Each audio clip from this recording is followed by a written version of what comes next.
Добро пожаловать в среднюю книгу «Священный код вибрации».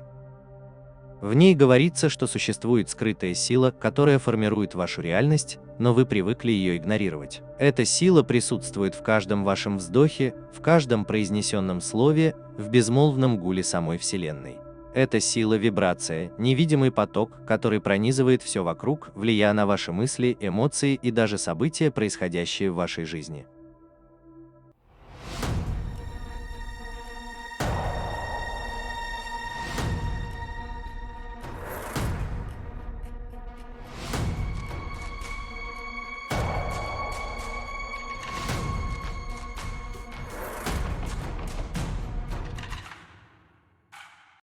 Древние знали об этом. Они записали это знание в своих храмах, своих песнопениях, своих священных писаниях. Но со временем это знание не просто было забыто, его систематически уничтожали, погребали под тяжестью догм, подавления и обмана. За руинами исчезнувших цивилизаций, за закрытыми дверями тайных обществ и под пеплом сожженных рукописей скрывается мудрость, настолько могущественная, что те, кто ею владеет, неустанно работают над тем, чтобы скрыть ее от вас. Это знание о том, что реальность непостоянна, что материальный мир не так прочен, как вам кажется. Слова, которые вы произносите, звуки, которые вы слышите, и окружающие вас частоты – это не просто элементы существования. Они – архитекторы вашей судьбы. От вибрационных гимнов ведических мудрецов до запрещенных песнопений преследуемых мистиков. От гармоничных структур древних египетских ритуалов до секретных тональных частот, заложенных в эзотерических традициях. Тайная история мира – это история звука и резонанса. Каждая религия, каждый священный текст и каждая великая духовная традиция хранят один и тот же секрет. Звук – это творение, вибрация – это сила, и те, кто понимает это, могут менять саму реальность. Эта аудиокнига не просто исследование древней мудрости, это откровение о том, как намеренно манипулировали вибрациями, чтобы управлять массами. Те, кто понимает чистоту, могут использовать ее для исцеления, пробуждения и восхождения, но те, кто стремится к власти над другими, используют ее для обмана, подавления и порабощения. Смена музыкальных стилей в современной музыке не случайна. Потеря священных языков и их вибрационной силы не была случайностью. Искоренение древних звуковых целительских техник не было простой оплошностью. Что если само устройство вашего сознания было нарушено? Что если ваши мысли, эмоции и даже восприятие времени были незаметно изменены частотами, с которыми вы сталкиваетесь каждый день? Ответы на эти вопросы были спрятаны у всех на виду, разбросаны по забытым текстам, неверно истолкованным символам и скрытым научным открытиям. На этих страницах вы найдете вибрационные ключи, предназначенные для освобождения, а не для порабощения. Вы узнаете, как звук использовался древними цивилизациями для преодоления ограничений физического существования, изменения сознания и исцеления тела. Вы узнаете, как определенные частоты могут перестраивать неврологические сети, пробуждать скрытые способности и даже вызывать более высокий уровень сознания. Самое главное, вы получите навыки, необходимые для восстановления своей собственной вибрационной силы и настройки на частоты гармонии, истины и созидания. Как только вы начнете воспринимать мир через призму вибраций, пути назад уже не будет. Иллюзии начнут рассеиваться, и вы увидите реальность такой, какая она есть на самом деле. Это огромное энергетическое поле, откликающееся на частоты, которые вы излучаете. Знания, которые вы сейчас получите, веками скрывались, запрещались и искажались, но они не были утеряны. Они ждали своего часа. Мы ждем тех, кто готов услышать правду, вспомнить то, что было забыто, и вернуть себе силу, которая всегда была у них. Эта аудиокнига создана командой Middle Book, которая собрала информацию из разных источников в надежде, что она будет вам полезна и интересна. Подпишитесь на канал и поставьте лайк, чтобы поддержать нашу работу и помочь нам развиваться. Глава 1. Скрытая правда. Вселенная – это не то, чем кажется. Веками человечество училось воспринимать мир как набор неподвижных и абсолютных объектов, как будто бы существование было огромной неизменной структурой из камня и плоти. Но эта иллюзия, настолько плотно окутавшая человеческое восприятие, что большинство людей никогда не задавались вопросом, так ли это. Но были те, кто задавался. Искатели мистики, хранители древней мудрости открыли нечто настолько глубокое и мощное, что это было скрыто, искажено и вычеркнуто из истории. Вселенная состоит не из материи, она состоит из вибраций. Задолго до появления письменности, до появления королей и империй, до того, как первое слово было высечено на камне, существовало знание, настолько фундаментальное, что оно сформировало саму суть человеческого понимания. В разных культурах, в разных цивилизациях, которые не контактировали друг с другом, звучала одна и та же истина. Все это чистота, все это звук. Все формируется невидимым резонансом, который эхом разносится по космосу. Это было не просто убеждение, это было знание. В древних храмах Египта резонанс священных песнопений использовался для того, чтобы привести разум в гармонию с божественным. А сама архитектура храмов была построена так, чтобы усиливать определенные частоты. Шумеры говорили о таких мощных звуках, что они могли открывать двери между мирами. В ведических текстах Индии изначальный звук Ом описывается как вибрационная основа всего сущего, сила, которая пронизывает все мироздание. Евреи писали, что Бог создал мир не руками, а словом. Да будет свет. И появился свет. Не прикосновением, не движением, а вибрацией. Если вибрация – это основа существования, то она обладает силой, о которой большинство даже не подозревает. Это значит, что ничто не существует отдельно, что все вещи, предметы, эмоции, мысли и даже ход истории – это лишь волны в огромном океане частот. Это значит, что звук – это не просто мимолетный шум в воздухе, а сила, способная изменить сознание, исцелить тело и открыть врата между реальностями. Но если звук может создавать, то он может и разрушать. Те, кто это понимал, кто осознавал огромный потенциал вибрации, знали, что ее можно использовать не только для просветления, но и для контроля. Поэтому на протяжении веков это знание было скрыто.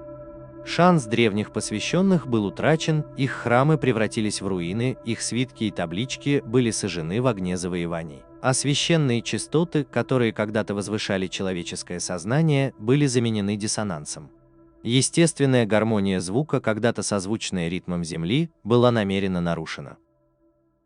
Переход от 402 Гц к 440 Гц, который стал стандартом для современной музыки, не был случайностью. Это была перестройка коллективного восприятия, тонкая, но мощная манипуляция вибрационной реальностью. Это была не просто утрата духовной традиции, это было подавление силы, которая могла освободить разум, раскрыть скрытые возможности и развеять иллюзии.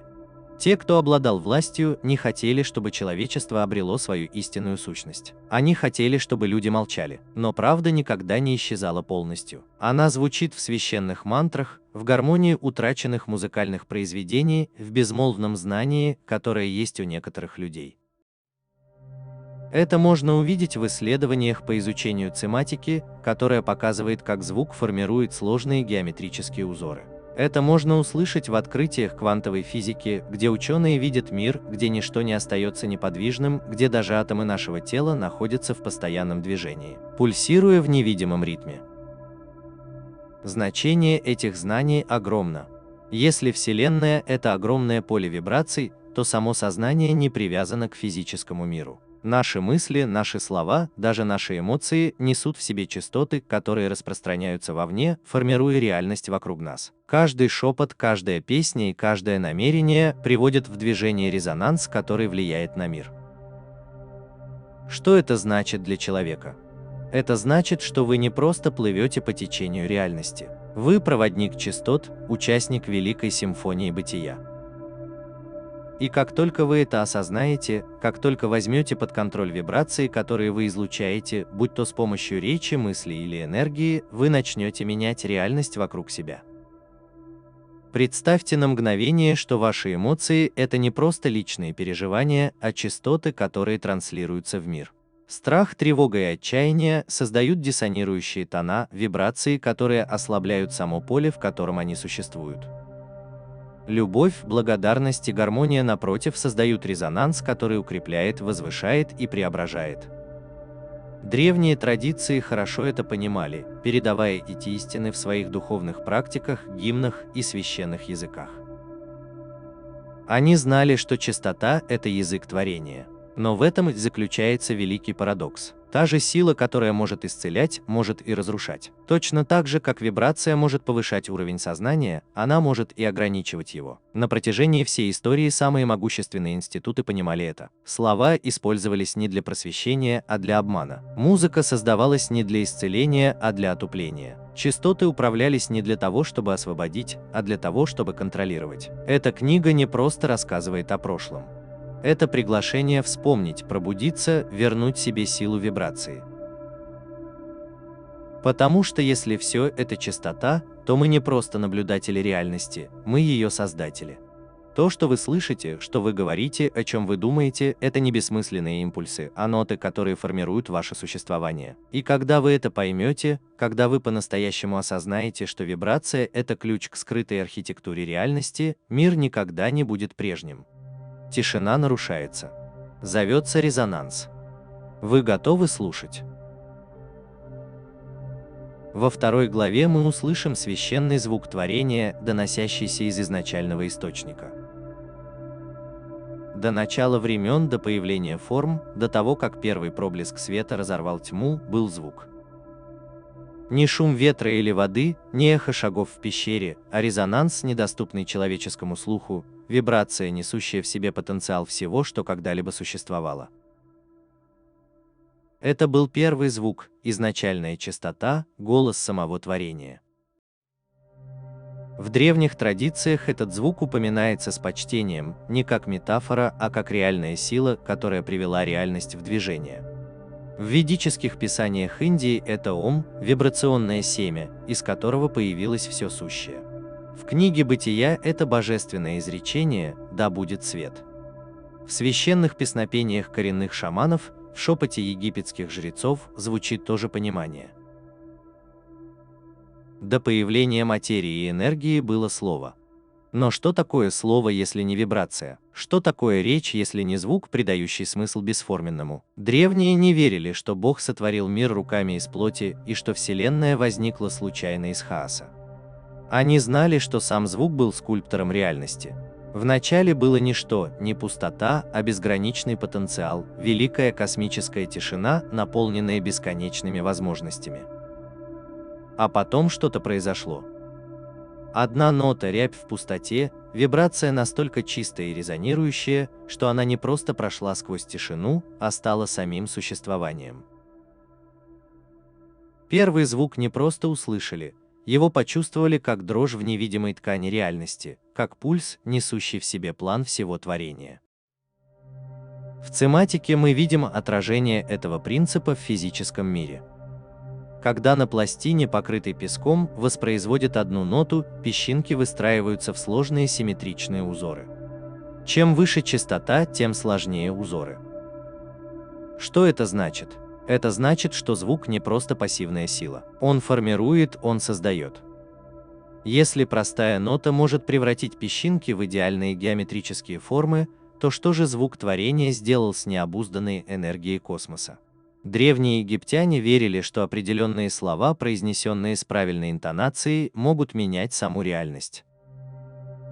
Их жрецы были не просто учеными или духовными лидерами, они были хранителями резонанса, обученными точному произношению звуков, которые могли открывать двери между мирами. Архитектура и акустика их храмов были созданы не только для красоты, но и для усиления звука. Сами стены их священных мест вибрировали на невидимых частотах, которые настраивали человеческий разум на более высокие уровни осознания. Искусство горлового пения, которое позволяет монахам одновременно воспроизводить множество гармоник и создавать многослойную вибрацию, которая, как говорят, разрушает границы между материальным и духовным мирами, практикуется в Тибете уже тысячи лет. В исламской традиции Коран читается как тональное упражнение, как ритмичная вибрация с небесным звучанием, а не просто как чтение вслух.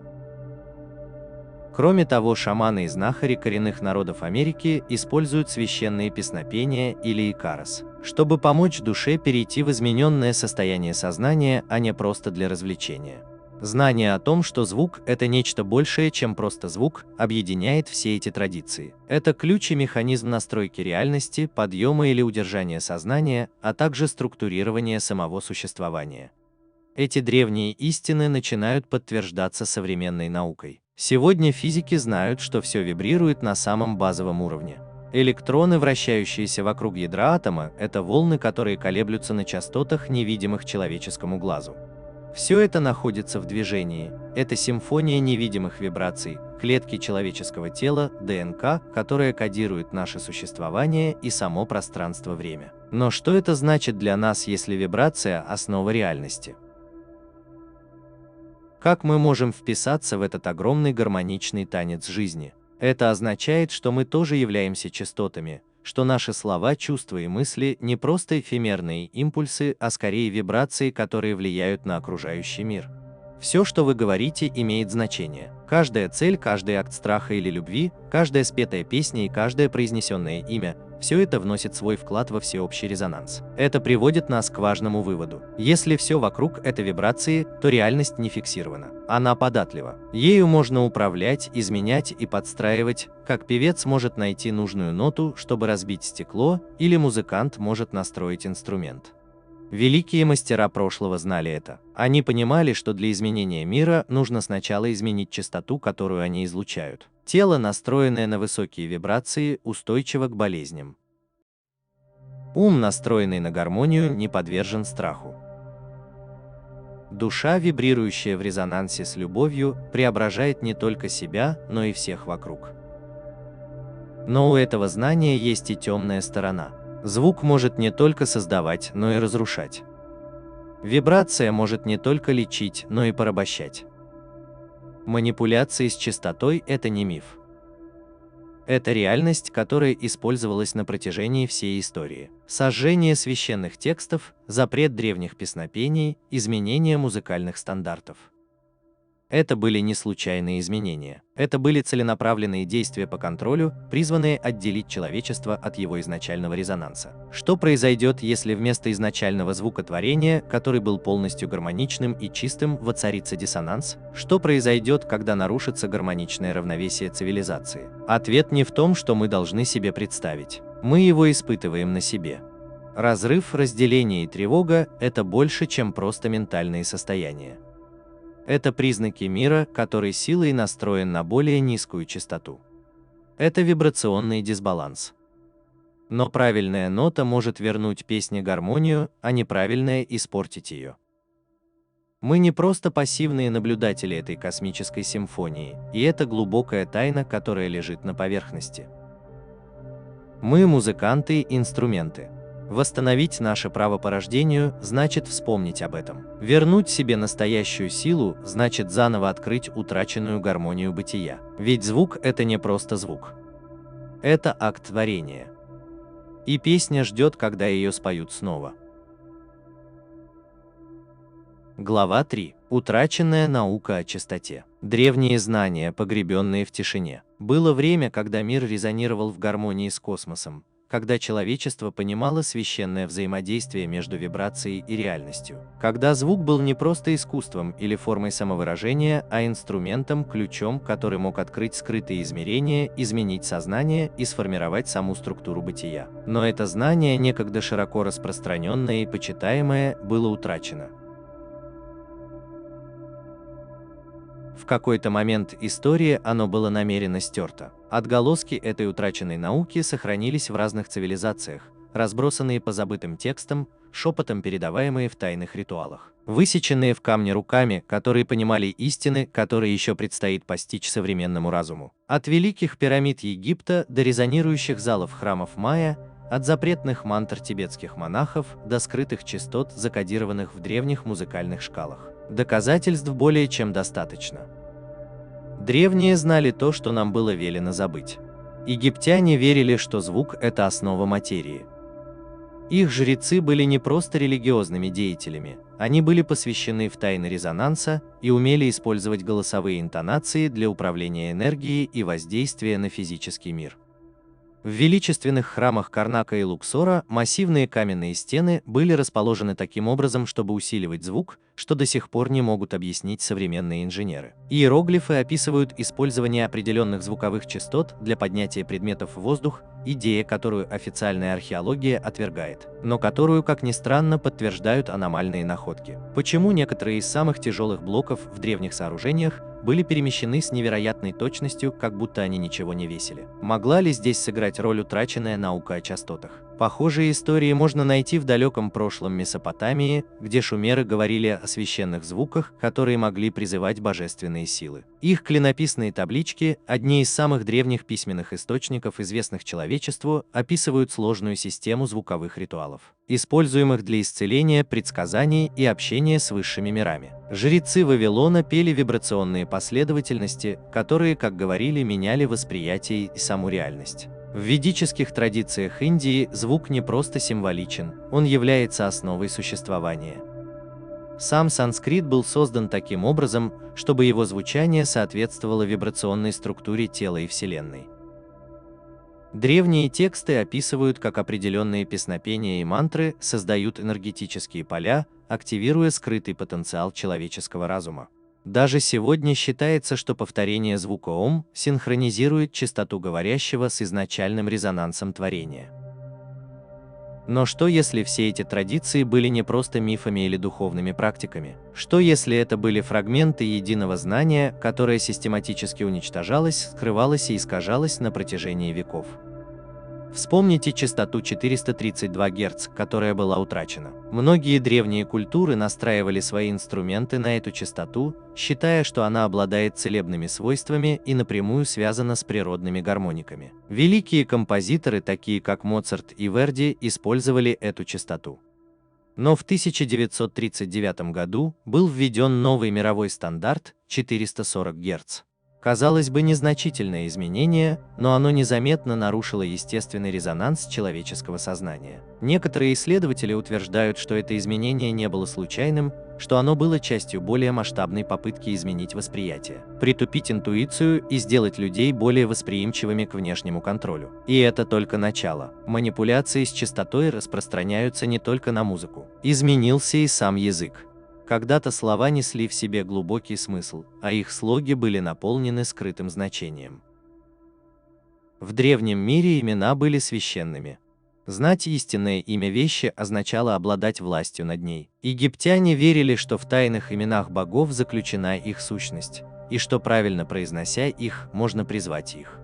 Еврейские каббалисты учили, что Вселенная была создана с помощью божественных букв, вибраций, которые сформировали структуру бытия. Суфии, представители исламской мистической традиции, до сих пор повторяют священные имена, веря, что они связывают душу с высшими сферами. Но со временем язык утратил свою силу, слова стали размытыми, а значения исказились. Сила произнесенного слова превратилась в простой инструмент общения, а его глубинный потенциал был забыт. Современные языки больше не резонируют с той гармоничной структурой, которая была у древних языков. И в результате способность слов формировать реальность, исцелять, проявляться, пробуждать была ослаблена. Раньше при строительстве зданий учитывали частоту звуковых колебаний. Средневековые готические соборы в Европе с их высокими шпилями и продуманной акустикой были созданы для того, чтобы возвышать сознание людей. Григорианские монахи, распевающие гимны в своих каменных залах, создавали резонансные поля, которые возвышали душу и приводили человеческий дух в гармонию с небесами. Эти здания были не просто храмами, а инструментами для создания вибраций. Однако со временем все изменилось. Первоначальные тональные частоты были забыты, а священные песнопения изменены. Из-за исторического ревизионизма и религиозных догм величественный резонанс этих сооружений исчез. Почему эту информацию скрывали? В мире, где звук неправильно толкуют, кому это выгодно? Ответ неутешителен. Если звук – основа реальности, то контроль над ним означает контроль над восприятием. Если вибрация определяет сознание, то те, кто манипулирует частотой, обладают властью над умами масс. Это не просто древняя история, это происходит сейчас. Шум современной жизни, Хаотичные частоты на экранах телевизоров и негармоничные ритмы популярной музыки – это не случайность. Они созданы для того, чтобы человеческое сознание оставалось раздробленным, отвлеченным и не настроенным на естественный порядок вещей. Но есть способ все исправить. Утраченная наука о чистоте на самом деле не утрачена. Она просто ждет, когда ее вспомнят. Резонансные песнопения прошлого все еще существуют, передаваясь из поколения в поколение. Секреты вибрации языка все еще можно раскрыть тем, кто ищет. Гармоничные коды природы все еще присутствуют в шелесте листьев, в шуме океанских волн, в самом гуле Вселенной. Восстановить эти знания значит вернуть себе силу исцелять, пробуждаться, настраиваться на частоты, которые когда-то вели человечество к просветлению. Древние люди понимали, что реальность – это песня, и что мы одновременно и ноты, и музыканты. Пришло время вспомнить мелодию. Глава 4. Сила произнесенного слова. Чистота намерений. Каждое произнесенное нами слово несет в себе скрытую силу. Оно вибрирует за пределами человеческого восприятия, формируя мысли, эмоции и даже материальный мир. Древние люди понимали, что язык – это не просто средство общения. Это инструмент творения, сила, способная создавать реальность. Сегодня это знание погребено под слоем скептицизма и забвения, но его мощь не ослабела. Что если слова – это не просто символы, обозначающие смысл, а сосуды энергии, носители чистоты, способные изменять сознание? Что если само произнесение слов может влиять на окружающее нас вибрационное поле, формируя события, эмоции и даже материю так, как это только начинает понимать наука? В священных культурах на протяжении всей истории почиталось устное слово. Для египтян дать чему-либо имя означало дать ему жизнь. Чтобы призвать небесное присутствие, жрецы обучались искусству точной вокализации, произнося священные слоги с правильным резонансом. Согласно учению еврейской каббалы, весь космос был создан божественной речью букв и звуков, каждый из которых несет в себе особый вибрационный отпечаток. 72 имени Бога, известные как потерянное искусство Шема Мефарас, считались настолько могущественными, что только посвященные могли произносить их без последствий. В Библии тоже есть отголоски этого знания. Вначале было Слово, и Слово было у Бога, и Слово было Богом. И так далее. Язык, звуки и вибрации – это основа реальности. В начале времен творение происходило не через физическое созидание, а через приказ. «Да будет свет», и свет появился. Но что происходит, когда эта сила забывается? Когда слова становятся пустыми, лишенными своего изначального смысла? Современный язык стал более размытым. В древности речь была осознанной, намеренной. Слова воспринимались как заклинания, вибрации, посылаемые в эфир, формирующие невидимые силы бытия. Сегодня язык превратился в бессмысленную болтовню, инструмент отвлечения, а не созидания. Люди говорят, не задумываясь, не понимая, что каждый звук имеет значение, что их слова распространяются по Вселенной, формируя реальность, осознают они это или нет. Есть причина, по которой все мистические традиции подчеркивают важность молчания. Суфии практикуют зикр, многократное повторение божественных имен, настраиваясь на более высокие частоты.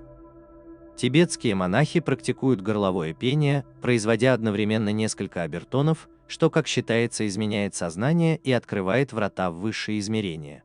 В христианской традиции отцы-пустынники практиковали исихазм, форму медитативной молитвы, при которой повторение священных фраз приводило к глубокому духовному пробуждению. Эти практики никогда не были случайными. Они основывались на понимании того, что звук, заряженный намерением, может разрушить иллюзию и изменить реальность. Но слова могут не только создавать, но и разрушать. Язык давно стал оружием не только в политике и пропаганде, но и в повседневной жизни. Слова страха, сомнения и гнева понижают вибрационное поле как говорящего, так и слушающего. Они сеют семена негатива, и их резонанс сохраняется еще долго после окончания разговора.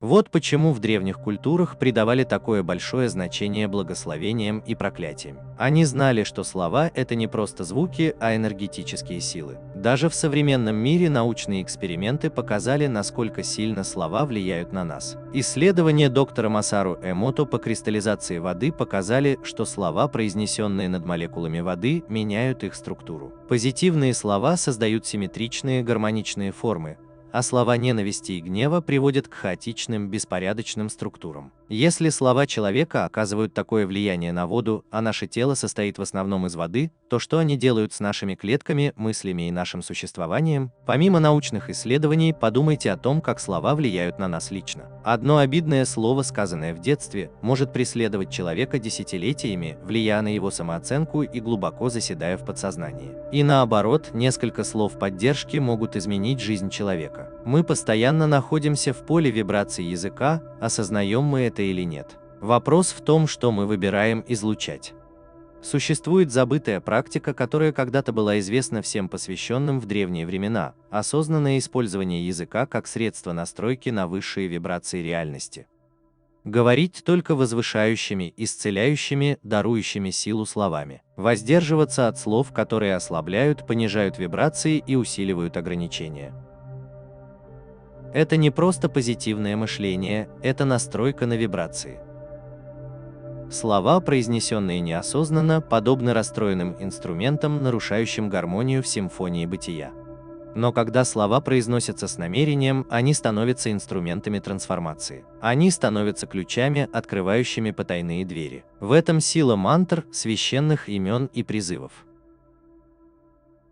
Вот почему тайные общества и эзотерические традиции сохранили определенные песнопения, передавая их только тем, кто достоин этого. И не потому, что это просто религиозные практики, а потому, что они действуют на вибрационном уровне, недоступном обычному восприятию. Но вам не нужны древние тексты или тайные посвящения, чтобы получить эти знания.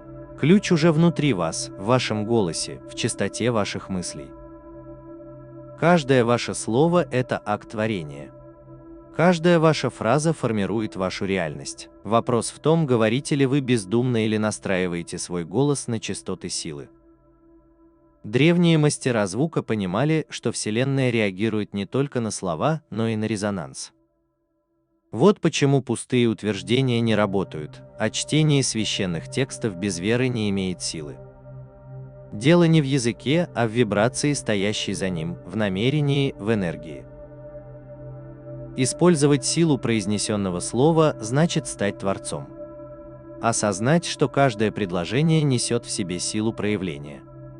Понять, что молчание, заряженное намерением, может быть сильнее тысячи произнесенных слов. Глава 5. Ловушка частот. Как звук управляет вашим сознанием. Не всякий звук может исцелять, не всякая вибрация может возвышать. С тех пор, как человечество осознало силу частот, нашлись те, кто стремился контролировать их не для просвещения, а для манипуляции. Звук, если его правильно настроить, может открыть разум, повысить осознанность и привести тело в гармонию с естественными ритмами существования. Но когда они искажаются, когда их используют в качестве оружия, они становятся инструментом контроля. Невидимой силой, которая держит целые народы в состоянии тревоги, смятения и подчинения. Древние знали, что мир состоит не из материи, а из вибраций. Они понимали, что разные частоты дают разные эффекты, одни исцеляющие, другие разрушительные. Эти знания были заложены в их храмах, в их песнопениях, в самой структуре их цивилизаций. Но со временем что-то изменилось. Естественные частоты, которые когда-то настраивали человеческое сознание на божественное, были заменены искусственными диссонирующими тонами. Гармоники, которые когда-то способствовали ясности и интуиции, были систематически изменены. Это произошло не случайно. Один из самых ярких примеров манипулирования частотами – переход от 432 Гц к 440 Гц в качестве стандартной настройки для музыки. Древние настраивали свои инструменты на 432 Гц, частоту, которая, как считается, математически соответствует вибрациям природы, резонансам Земли и даже человеческого тела. Великие композиторы прошлого, Моцарт, Верди и другие, интуитивно понимали это, сочиняя музыку, которая возвышала дух и восстанавливала равновесие. Но в 1939 году, под влиянием могущественных сил того времени, был введен новый стандарт – 440 Гц. На первый взгляд разница кажется незначительной, всего 8 Гц, едва различимых для нетренированного уха. Но это незначительное изменение имело серьезные последствия. Исследования показывают, что 440 Гц не синхронизированы с естественными ритмами Вселенной. Это создает напряжение, возбуждение и дисгармонию в человеческом теле. Эта частота резонирует таким образом, что вызывает легкую, но постоянную стрессовую реакцию. Скрытое чувство беспокойства, которое держит нервную систему в состоянии легкого стресса. Это необычное оружие, оно не оглушает и не калечит, но оно влияет на восприятие, настроение и ясность ума так, что большинство людей этого даже не замечают. Если бы это изменение было просто эстетическим выбором, то почему оно было введено так агрессивно? Почему организации по всему миру настаивали на этом новом стандарте, несмотря на сопротивление музыкантов и ученых? Кому выгодно, чтобы музыка больше не успокаивала, а тонко воздействовала на психику? И музыка – это только часть уравнения. Манипуляции со звуком выходят далеко за рамки настройки частот. Они заложены в языке, которым мы пользуемся, в ритмах современной речи и в постоянном шуме, который нас окружает. Бесконечная болтовня в новостях, навязчивая реклама, синтетические ритмы популярной музыки. Все это тщательно разработано, чтобы отвлекать человеческий разум, не давая ему погрузиться в более глубокие состояния осознания. Даже слова, которые мы произносим, изменились. Язык в своей изначальной форме был священным инструментом, который настраивал сознание на более высокие частоты. Заклинания египтян, молитвы ранних мистиков, тщательно выверенные тона григорианских песнопений. Это были не просто традиции, это были звуковые технологии. Но за столетия слова утратили свою силу. Современные языки утратили свою гармоничную структуру. Современная речь тороплива, бессвязна и лишена того резонанса, который был в ней раньше. Есть причина, по которой древние мантры и священные слова сохранились в тайных традициях. Повторение звука ом, интонации в иудейских и арабских молитвах, тайные песнопения шаманов. Все это сохраняет вибрационную частоту, утраченную современной речью. Дело не только в смысле, но и в частоте. И еще есть роль звука в управлении массами. Барабанный бой использовался в военных действиях на протяжении веков не только для передачи приказов, но и для того, чтобы привести солдат в состояние повышенной агрессии или бесстрашного повиновения. Нацисты, известные своими психологическими манипуляциями, хорошо понимали этот принцип. Йозеф Геббельс, главный идеолог пропаганды, глубоко интересовался влиянием звука и ритма на поведение людей. Он знал, что правильное сочетание тонов, повторов и темпа может формировать восприятие, мышление и эмоции. Сегодня эти же методы используются в развлекательной индустрии и СМИ. Быстрые повторяющиеся ритмы перегружают нервную систему. Слова и фразы бесконечно повторяются, пока не закрепятся в подсознании. Заголовки новостей создаются не для того, чтобы информировать, а чтобы вызвать эмоциональную реакцию, держать людей в постоянном страхе, возмущении и беспомощности. Но зачем? Потому что, когда разум постоянно бомбардирует хаотичными частотами, он не может ясно мыслить. Человек, окруженный диссонансом, не может обрести внутреннюю гармонию. Обществом, которое не в ладу с самим собой, легко управлять. Когда люди теряют связь с естественными частотами, которые когда-то ими управляли, они начинают полагаться на внешние авторитеты, чтобы получить указания, подтверждения и понять, куда двигаться. Но решение простое. Можно вернуть те же знания, которые когда-то были скрыты. Можно снова использовать те же частоты, которые подавлялись. Все начинается с осознания, с умения распознавать звуки, которые лечат, и звуки, которые вредят, с выбора музыки, которая соответствует естественным гармоникам, с произнесения слов, которые возвышают, а не унижают, с культивирования тишины в мире, который процветает благодаря шуму. Потому что как только вы поймете, что звук – это нечто большее, чем просто звук, что он является основой мышления, эмоций и восприятия, вы начнете выбираться из этой ловушки. И в этот момент снова обретете контроль над собой. Глава 6. запрещенные гармонии, утраченные песнопения и цензурированные мелодии. На протяжении всей истории музыка и звуки считались священными, использовались для исцеления, пробуждения и даже изменения самой реальности. Но что происходит, когда эту силу отнимают, когда мелодии, созданные для возвышения человеческого духа, стираются, искажаются или заменяются диссонирующими частотами? Что происходит, когда вибрации, которые когда-то соединяли человечество с высшими состояниями сознания, намеренно подавляются? Ответ находится вокруг населения. Современная музыка, несмотря на разнообразие форм, утратила свое первоначальное предназначение. Мелодии, которые когда-то исцеляли, песнопения, которые когда-то настраивали тело на космос, гармонии, которые когда-то возвышали сознание. Многие из них были утеряны или намеренно забыты. Древние знали то, что мы забыли. Не все звуки одинаковы. Некоторые частоты приносят равновесие и восстановление, а другие создают хаос и путаницу. Мир, в котором мы живем сегодня, наполнен последними. Подавление священных звуков происходило не в одночасье. Это был медленный и систематический процесс, который начался столетия назад и продолжается до сих пор. В средние века католическая церковь установила жесткий контроль над духовной музыкой, регулируя, какие тона и гармонии можно использовать в богослужении. Некоторые гаммы и интервалы были полностью запрещены, их называли диаболос ин музыка, дьявольская музыка, потому что они вызывали сильные эмоциональные или мистические состояния, которые было трудно контролировать. Тритон, особый интервал, известный своим тревожным, но мощным звучанием, был одним из таких интервалов. Из-за естественной способности звука создавать напряжение и расширять границы его боялись, поэтому о нем молчали. Но еще до этого истинная сила звука была скрыта за закрытыми дверями тайных школ и обществ. Египетские жрецы, каббалисты, шумерские ученые – все эти группы понимали, что звук можно использовать как способ достижения измененного состояния сознания. Их песнопения были не просто религиозными обрядами, а вибрационными кодами, ключами к открытию более глубоких измерений реальности. Древние мантры Индии, священные напевы тибетских монахов, гипнотические ритмы шаманов коренных народов. Это были не просто культурные практики, а технологии духа. Но где же эти звуки сегодня? Разрушение храмов и переписывание истории привели к потере многих из них. Другие были намеренно искажены. Например, 440 Гц, которые используются для настройки музыкальных инструментов, не всегда были такой частотой.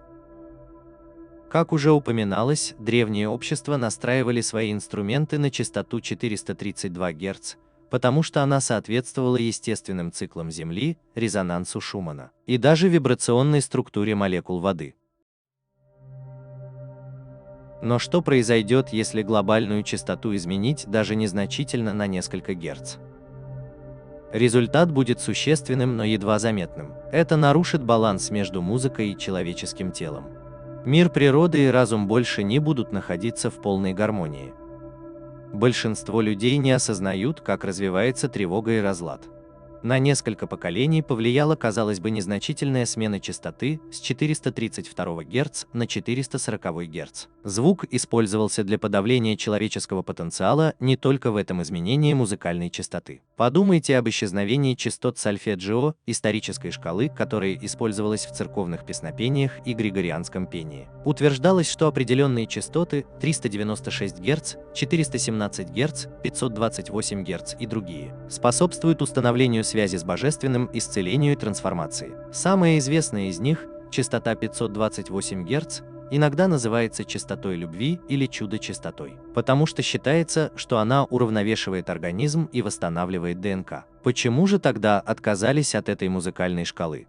Исторические записи говорят о том, что отказ от этих частот был не естественным развитием, а намеренным уничтожением. Григорианские песнопения, которые когда-то исполнялись для достижения глубокого медитативного и мистического состояния, постепенно менялись. Их математическая и вибрационная частота была нарушена. То же самое произошло с древними традициями барабанного боя, которые были запрещены колонизаторами, боявшимися экстатического и трансового воздействия ритмического воздействия. Даже гипнотические песнопения суфиев, кружащихся дервишей, которые впадали в измененное состояние сознания, были запрещены в разных регионах. Смысл был ясен: звук может быть опасен в чужих или даже в своих руках. Но почему? Почему некоторые влиятельные организации стремятся контролировать что-то такое безобидное, как музыка? Ответ кроется в способности звуков влиять на сознание. Когда люди слушают частоты, которые повышают их осознанность, они начинают думать по-другому. Они становятся более интуитивными, более сосредоточенными и менее подверженными манипуляциям. Ими сложнее управлять. И наоборот, когда люди окружены хаотичными и диссонирующими частотами, будь то в музыке, речи или даже в электромагнитных полях вокруг них, они остаются в состоянии постоянной тревоги, постоянно ищут внешнего одобрения, не способны услышать свой внутренний голос. Их разум становится более восприимчивым к внушению, более склонным к конформизму, более готовым принимать что-либо без вопросов. Это не новая концепция. Роль звука в военном деле, пропаганде и психологическом воздействии хорошо изучена.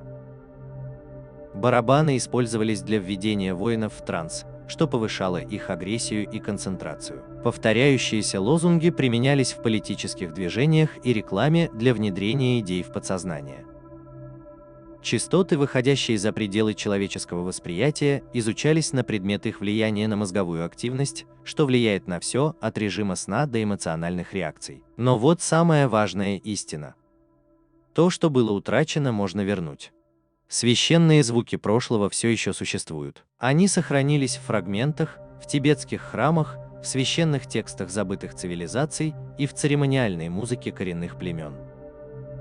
К частотам сольфеджио все еще можно получить доступ, их воздействие можно заново открыть. Сила человеческого голоса, если использовать ее осознанно, остается одним из величайших инструментов трансформации. Вопрос не в том, существуют ли эти частоты, а в том, будем ли мы помнить, как ими пользоваться. Представьте себе мир, где звук снова признают исцеляющей силой. Где музыку сочиняют не ради выгоды, а ради гармонии, где слова произносят, осознавая их вибрационное воздействие. Где тишина воспринимается как священное пространство между звуками, место, где разум может отдохнуть, перестроиться и восстановить связь со своим истинным резонансом. Это не фантазия. Это возвращение к тому, что когда-то было известно. Утраченные гармонии не исчезли навсегда. Они ждут, как эхо в ткани времени тех, кто будет их слушать. Глава 7. Резонанс реальности. Как вибрации формируют мир вокруг вас. Будь то материальное или энергетическое, видимое или невидимое, все находится в движении и вибрирует на определенной частоте. Только недавно стали понятны все последствия вибрационного резонанса, несмотря на то, что и современные ученые, и древние мистики пытались постичь эту фундаментальную реальность. Все от мельчайших субатомных частиц до огромных космических структур, покрывающих всю Вселенную, управляется частотой.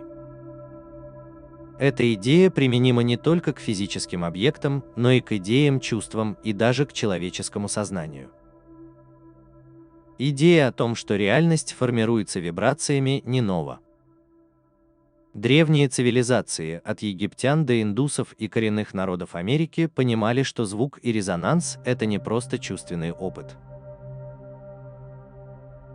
Они верили, что частота – это сила творения, среда, в которой энергия обретает форму. В ведической традиции считается, что Вселенная возникла из звука, изначальной вибрации Ом, которая продолжает пульсировать в существовании. В древнегреческих текстах Пифагор говорил о гармонии, лежащей в основе всего, о математическом и музыкальном порядке, определяющем структуру реальности. Он учил, что, понимая эти гармонии, можно настроиться на естественный порядок космоса. Наука начала подтверждать то, что древние уже знали. Все это энергия, которая колеблется на определенных частотах на самом фундаментальном уровне, согласно квантовой физике. То, что кажется твердым, на самом деле состоит из вибрирующих энергетических полей, а то, что мы считаем формой, это просто результат взаимодействия различных вибрационных паттернов. Материя скорее текучая, чем неподвижная, и реагирует на тонкие силы резонанса. Это осознание меняет все, указывая на то, что реальность динамична, а не статична, и зависит от частот, которые мы излучаем и получаем. Человеческое тело – это вибрационный инструмент. У каждого органа, клетки и даже мысли есть своя частота. Например, электромагнитные волны, излучаемые сердцем, распространяются далеко за пределы тела, образуя поле, которое взаимодействует с окружающей средой. В зависимости от того, находится ли человек в состоянии глубокого сна, медитации или бодрствования, мозг также функционирует на разных частотах, меняя их. Кроме того, у эмоций тоже есть свои частоты. Так радость, любовь и благодарность вибрируют на более высоких частотах, а страх, гнев и отчаяние на более низких. Внутреннее состояние человека постоянно меняет энергетическое поле, которое его окружает. Секрет понимания того, почему одни люди, места или обстоятельства кажутся воодушевляющими, а другие угнетающими, заключается в резонансе. Люди резонируют с частотами, с которыми они сталкиваются, подобно тому, как камертон заставляет вибрировать другой камертон той же частоты в гармонии. Это объясняет, почему настроение одного человека может влиять на все вокруг, почему пребывание на природе может вернуть чувство спокойствия, а длительное воздействие стресса и негатива может привести к физическим заболеваниям. Это не просто психологическое явление, а вибрационное. Это имеет серьезные последствия. Если все вокруг – это частоты, то люди активно формируют реальность, а не просто пассивно наблюдают за ней. Вибрирующее поле, которое влияет на личный опыт, зависит от энергии, которую человек излучает, от мыслей, которые он развивает, и от эмоций, которые он питает. Это вопрос настройки, сознательного выбора гармоничных частот вместо дисгармоничных. Речь идет не только о позитивном мышлении в поверхностном смысле. Важность повышения собственной вибрации подчеркивается во многих великих духовных учениях разных цивилизаций. Цель дыхательных практик, пения, медитации и молитвы – изменить внутренние частоты, чтобы тело и разум находились в гармонии с высшими частотами жизни. Еще один важный фактор в этом процессе – музыка, мозговая активность, эмоциональное состояние и даже физиологические реакции, на которые влияют различные музыкальные лады и тональности. Долгое время считалось, что некоторые звуки обладают силой изменять, исцелять и повышать уровень сознания. Это подтверждается возобновившимся интересом к частотам сольфеджио, которые изначально использовались в григорианских песнопениях. Принцип резонанса применим не только к отдельному человеку, но и к обществу, культурам и даже целым цивилизациям. Общество, культура и даже целые цивилизации несут в себе вибрационные характеристики. Когда большие группы людей действуют на частоте страха, разобщенности или конфликта, это создает резонанс, усиливающий эти состояния.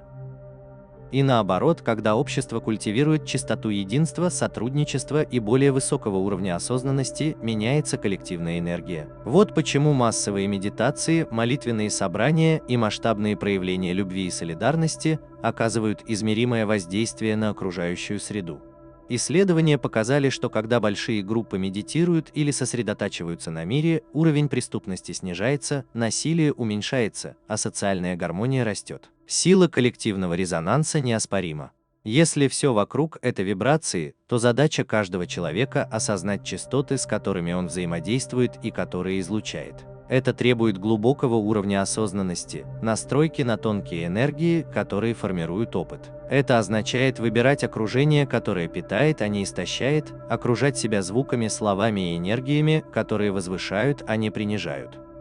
Это означает брать на себя ответственность за свой собственный резонанс, зная, что каждая мысль, каждое слово и каждая эмоция вносят свой вклад в симфонию бытия. Мир наполнен шумом как в прямом, так и в переносном смысле, и многие настолько привыкли к диссонансу, что больше его не замечают.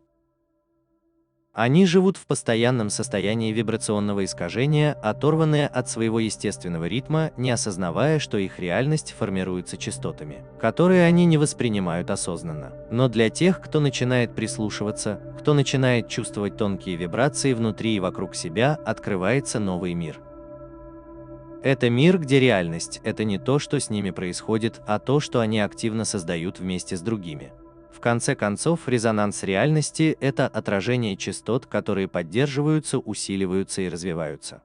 Вселенная не отделена от человеческого опыта. Она реагирует на вибрации, которые излучаются в каждый момент времени. Это не мистика. Это физика, это энергия, это невидимая ткань, которая связывает все вещи. Великая тайна, истина, которую знали мудрецы, ученые и искатели во все времена, заключается в том, что чистота – это основа реальности. И как только это понимаешь, как только осознаешь, что все вокруг – это вибрация, вопрос уже не в том, влияет ли на тебя частота, а в том, как ты ее используешь. Глава 8. Тайный язык звука. Раскрытие секретов вибрационной коммуникации. Звук – это больше, чем просто слуховое ощущение. Это сила, которая несет смысл, выходящий за рамки слов, формируя эмоции, мысли и даже невидимые измерения реальности. Хотя язык часто считается основным средством коммуникации, это всего лишь поверхностное выражение гораздо более глубокого вибрационного обмена, который происходит между всеми вещами. Каждый звук, каждая нота и каждая частота содержат закодированную информацию, которая влияет как на физический, так и на энергетический мир, часто незаметно для нас. Древние люди использовали звуки, ноты и ритмы для общения задолго до того, как появился структурированный язык. Последовательность произнесенных звуков, простое мычание или равномерное сердцебиение могли передавать чувства и намерения, которые невозможно выразить словами. Согласно их мудрости, коренные народы всегда это понимали. В языках некоторых древних цивилизаций, в песнопениях монахов и шаманских песнях есть истина, о которой мы почти забыли. Звук – это не только средство передачи информации, но и энергии. Есть множество примеров того, как звук действует как скрытый язык, влияя на разум и тело без необходимости в словесном выражении. Детский плач вызывает инстинктивную реакцию у матери, глубокое эмоциональное переживание, которое не поддается логике. Одна музыкальная нота может пробудить давно забытые воспоминания, перенести слушателя в другое время и место. Голос любимого человека может успокоить, а незнакомый голос может вызвать недоверие. Эти реакции происходят потому, что звук не воспринимается разумом и воздействует непосредственно на подсознание. Согласно научным исследованиям, разные частоты и тона оказывают физиологическое воздействие на человеческий организм. Одни звуки вызывают стресс или беспокойство, другие успокаивают. Согласно исследованиям, ритмичное мурлыканье кошки, тихий плеск океанских волн или шелест ветра в деревьях оказывают успокаивающее воздействие на нервную систему. Однако, даже если слушатель этого не осознает, резкие звуки, непривычные частоты и диссонанс могут вызвать стрессовую реакцию. Это объясняет, почему в одних местах чувствуешь себя спокойно и уютно, а в других суетливо и напряженно. Вибрационная среда, которая их окружает, более важна, чем то, что воспринимает или слышит сознание. Человеческие связи и взаимодействие также в значительной степени зависят от скрытого языка звуков. Произношение слова имеет такое же значение, как и само слово. Когда фраза произносится теплым мелодичным тоном, она будет звучать иначе, чем когда произносится отрывисто и резко. Человеческий голос – это частотный инструмент, постоянно передающий эмоциональные состояния, намерения и энергетические сигнатуры, которые улавливают другие, сознательно или подсознательно. Вот почему древние традиции придавали такое значение мантрам, священным звукам, которые были тщательно обработаны для создания определенных вибрационных эффектов. Мантры никогда не были просто случайными словами. Это были последовательности слогов, настроенные таким образом, чтобы привести сознание в соответствие с высшими состояниями осознанности. В индуизме считалось, что повторение «ум» настраивает практикующего на фундаментальную вибрацию Вселенной. В тибетском буддизме песнопение «Ом Мани Падме Хум» использовалось для призыва к состраданию и духовному очищению. Даже в христианской традиции использование повторяющихся молитв и священных гимнов было предназначено для создания резонанса между человеком и божественным. Помимо духовных практик, звук также использовался как средство энергетического воздействия. Определенные частоты использовались для манипулирования, контроля и направления человеческого сознания, причем люди даже не осознавали этого. Рекламодатели, политики и создатели средств массовой информации хорошо понимают это и тщательно подбирают фоновую музыку, тембры голоса и подсознательные звуковые сигналы, чтобы вызвать определенные эмоциональные реакции. Причина, по которой определенные песни мгновенно становятся популярными, почему одни голоса привлекают внимание, в то время как другие игнорируются, или почему определенные звуки кажутся по своей сути заслуживающими доверия, не всегда ясно. Это вопрос личных предпочтений. Часто это результат глубоко укоренившейся вибрационной обусловленности. Но если звук используется для манипуляции, то его можно использовать и для освобождения. Те, кто учится слушать не только слова, но и вибрации, кто осознает, что звук – это не просто интеллектуальное значение, а нечто большее, начинают воспринимать информацию на другом уровне. Они могут читать между строк, чувствовать истинные намерения говорящего, распознавать, когда звук используется для обмана или возвышения. Понимание скрытого языка звуков – это не просто внимательное слушание, это еще и ощущение. Это умение замечать, как определенные звуки влияют на тело и разум, обращать внимание на то, как разные голоса и окружения создают энергетические сдвиги. Когда человек начинает настраиваться на эти тонкие вибрации, общение меняется. Он начинает слышать не только слова, но и энергию, стоящую за ними. Он становится более проницательным, способным отличить правду от лжи, гармонию от диссонанса. Вот почему звукотерапия становится все более популярной. Использование тибетских поющих чаш, камертонов и гармонических частот – это не просто способ расслабиться, это восстановление вибрационной согласованности тела и разума. Если инструмент настроен на правильную частоту, то и человеческая система тоже. Благодаря целенаправленным звуковым практикам люди могут перенастроить свои собственные частоты, освободиться от эмоциональных блоков и настроиться на более высокие состояния сознания. Умение осознанно взаимодействовать со звуком становится все более важным в мире, полном шума, как реального, так и воображаемого. Человек может легко потерять чувствительность, погрузиться в бессмысленный разговор и позволить внешним частотам управлять своим внутренним состоянием. Но звук становится инструментом пробуждения, когда его используют осознанно.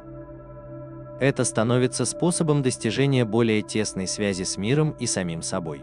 Знание о том, что все, даже тишина, имеет свою частоту, лежит в основе этого понимания. Так же важны, как и сами звуки, паузы между ними. Сама жизнь – это баланс между энергией и тишиной, как и музыка, ритм и смысл которой зависит от тишины. Люди, которые достигают такого равновесия и развивают способность слышать больше, чем просто очевидное, начинают воспринимать мир по-новому. Они понимают, что звук – это неотъемлемая часть реальности, а не просто внешнее явление. Вселенная использует язык резонанса и вибрации, который старше слов. Когда человек учится слушать, он обнаруживает, что ответы, которые он ищет, всегда были рядом, скрытые в шепоте, эхе и паузах между звуками. Вопрос не в том, влияют ли звуки на реальность, а в том, осознаете ли вы частоты, которые влияют на вашу жизнь. Глава 9. Резонанс души. Как ваша вибрация определяет вашу судьбу. Внутри вас есть сила, которая выходит за рамки физического. Она невидима, но определяет ход вашей жизни. Древние традиции называли это душой, духом, сущностью, но современная наука может описать это по-другому, как поле вибрации. Уникальную для вас частоту, формирующую реальность, которую вы воспринимаете. Все во Вселенной вибрирует. От движения галактик до пульсации атомов, от ритмичного биения вашего сердца до безмолвного гула мыслей в вашем сознании, ничто не остается неподвижным. В каждый момент вы излучаете частоту, резонанс, который взаимодействует с окружающим миром. Но что, если этот резонанс не случайен? Что, если это ключ к пониманию того, почему твоя жизнь складывается именно так? Древние верили, что душа – это не просто пассивное существо, а активная сила, излучающая энергию, которая определяет события, отношения и даже возможности, которые появляются в жизни. В индуистской традиции эта концепция связана с идеей кармы.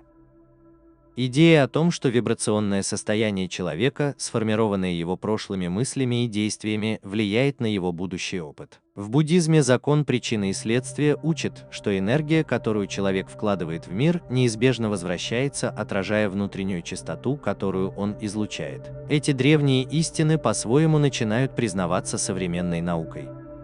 Квантовая физика показала, что реальность зависит от самого наблюдения и что сознание не отделено от материальной Вселенной, а играет решающую роль в ее развитии. Частицы ведут себя по-разному, когда на них обращают внимание, как показал знаменитый эксперимент с двумя щелями, что указывает на то, что само сознание влияет на физический космос. Возможно ли, что наши собственные вибрации, наши мысли, чувства и духовная энергия работают аналогичным образом, влияя на события, которые мы притягиваем в свою жизнь? Подумайте о явлении резонанса. Если ударить по одному камертону, то другой, находящийся рядом, тоже начнет вибрировать на той же частоте. Это закон природы, а не совпадение. Люди подчиняются тому же правилу. Вы когда-нибудь замечали, как некоторые люди, казалось бы, без особых усилий привлекают других своей харизмой, энтузиазмом или атмосферой спокойствия? Или как некоторые люди, кажется, попадают в замкнутый круг негатива, притягивая неудачи, несмотря на все свои попытки вырваться? Это не случайность, это резонанс. Подобно радиопередаче, ваши вибрации постоянно транслируются в невидимую ткань реальности. Вы притягиваете события и людей, которые разделяют вашу энергию, когда вы находитесь на высокой частоте, когда ваши мысли, чувства и поведение соответствуют любви, благодарности и цели. С другой стороны, вы притягиваете обстоятельства, которые поддерживают ваши чувства гнева, страха или отчаяния, когда вы находитесь в них. Вот почему духовные наставники на протяжении всей истории подчеркивали важность внутренней работы. Недостаточно просто желать лучшей жизни. Нужно сначала настроить свою внутреннюю чистоту в соответствии с тем, чего вы хотите. В этом секрет медитации, молитвы, пения мантр и дыхательных практик. Каждая из этих дисциплин помогает улучшить вибрационное состояние, избавляясь от несогласованных энергий и настраивая душу на более высокие частоты. Но процесс повышения вибраций не всегда прост. Современный мир наполнен диссонирующими энергиями, искусственными частотами, хаотичной информацией, эмоциональными потрясениями, которые могут вывести душу из равновесия. Негативные эмоции, прошлые травмы и ограничивающие убеждения – все это влияет на вибрационное состояние души, нарушая естественный резонанс духа. Вот почему так важно исцеление не только физическое, но и эмоциональное и энергетическое. Многие традиции учат, что неразрешенные эмоции создают энергетические блоки, удерживая душу на низких частотах. Древняя практика звукового исцеления, будь то тибетские поющие чаши, григорианские песнопения или шаманский барабанный бой, основана на идее, что определенные частоты могут устранить эти блоки, восстанавливая естественную гармонию души. Даже простые действия, такие как прогулки на природе, практика благодарности или глубокое осознанное дыхание, могут оказывать глубокое влияние на вибрационное состояние. Но, пожалуй, самое важное – это осознать, что ваша вибрация не постоянна. Многие люди считают себя жертвами обстоятельств, заложниками судьбы. Но судьба – это не жесткий сценарий. Это область возможностей, которые формируются исходя из частот, которые вы излучаете. Как только вы меняете свой внутренний резонанс, мир вокруг вас начинает меняться. Появляются новые возможности, старые шаблоны исчезают, синхронистичность усиливается, как будто сама реальность откликается на ваше новое состояние. Это то, что всегда знали мистики и провидцы. Реальность – это не то, что происходит с вами, это то, что вы создаете вместе с ней. Тогда возникает вопрос, какую частоту вы транслируете. Вы излучаете сигналы страха, сомнений, ограничений? Или вы излучаете любовь, смелость и расширение возможностей? Ответ на этот вопрос определяет качество ваших отношений, ваш успех, ваше здоровье и в конечном счете вашу судьбу. Это не просто принятие желаемого за действительное, это наука о вибрациях, механика энергии, понимание того, что вы не отделены от Вселенной, а являетесь частью ее великого гармоничного танца. Когда вы настраиваете свою собственную частоту, вы входите в состояние потока, в котором жизнь разворачивается с ощущением синхронности. Когда двери открываются еще до того, как вы осознаете, что они вам нужны. Это не значит, что проблемы исчезнут, но это значит, что вы будете относиться к ним по-другому.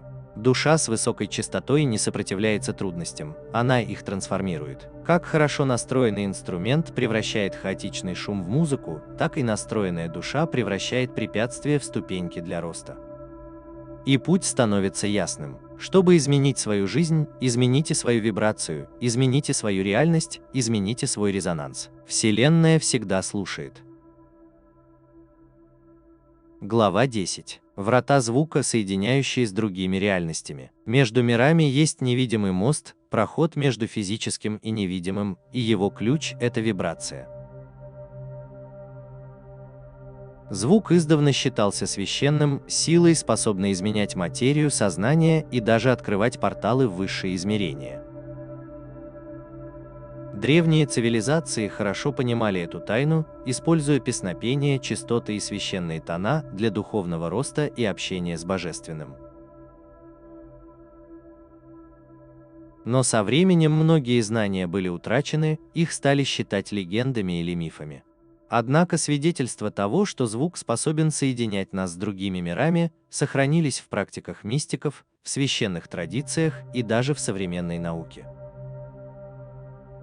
На протяжении всей истории шаманы, монахи и духовные искатели использовали звук для достижения высших состояний сознания. В амазонских джунглях шаманы поют икарос, священные песни, которые, как считается, призывают духов, исцеляют болезни и направляют души в астральные миры.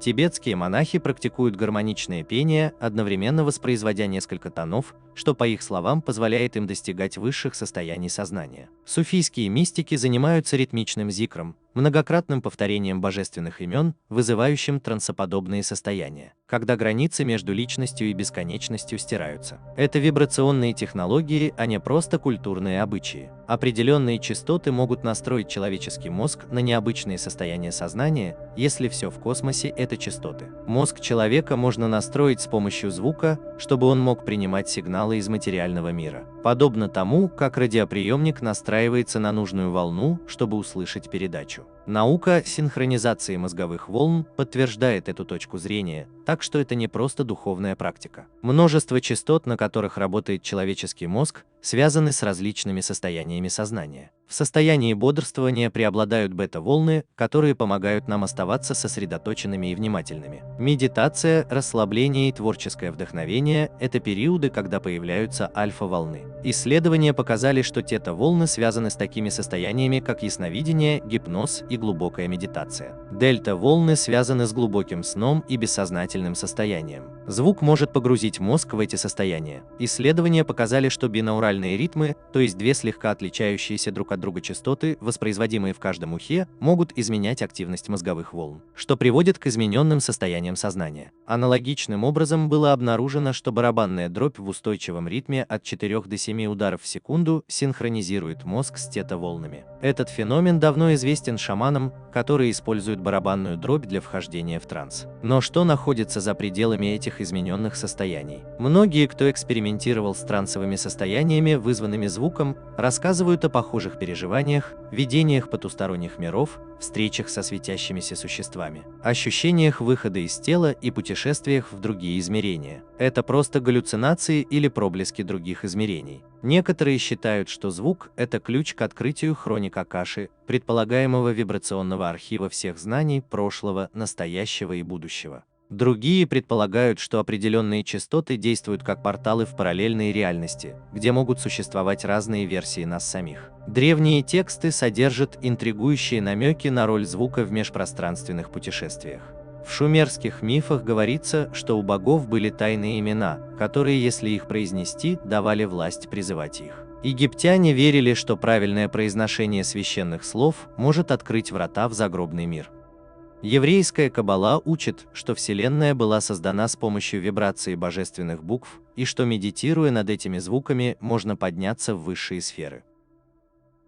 Даже в современную эпоху в рассказах о предсмертных переживаниях часто встречаются описания таинственного гула или небесной музыки, которые слышатся непосредственно перед тем, как душа покидает тело. Возможно, звук – это не только сила в нашей реальности, но и мост к другим мирам. Если это так, то последствия могут быть значительными. Это означает, что можно изменить восприятие, расширить сознание и, возможно, даже получить доступ к тайным аспектам существования, целенаправленно используя звук. Это означает, что простое, но глубокое действие настройки на нужную частоту – это ключ к мистическим переживаниям, а не использование наркотиков или сложных ритуалов. Однако звук может не только вести нас в правильном направлении, но и открывать двери в другие миры.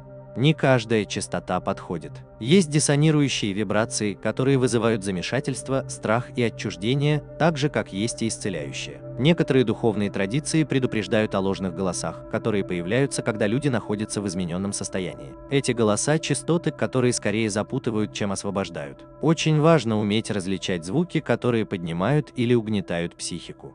Возвращая утраченное знание о звуке, мы начинаем понимать, что реальность не постоянна. Она изменчива и реагирует на вибрации. Стены между мирами не такие прочные, как кажется. Поэтому вопрос остается открытым. Если звук – это врата, куда вы хотите пройти? Хотите ли вы настроиться на священные гармонии космоса? Хотите ли вы получить доступ к тайным знаниям, которые звук хранил веками? Или вы просто хотите услышать тишину за пределами звука, великое безмолвие, из которого исходит любая вибрация? Глава 11. Частота смерти – вибрационный переход души. Смерть – это не конец. Это переход, движение от одного состояния вибрации к другому. Во всех культурах и традициях всегда было понимание, что жизнь не просто прекращается после физической смерти. Она трансформируется, переходя в другую частоту, другое измерение существования.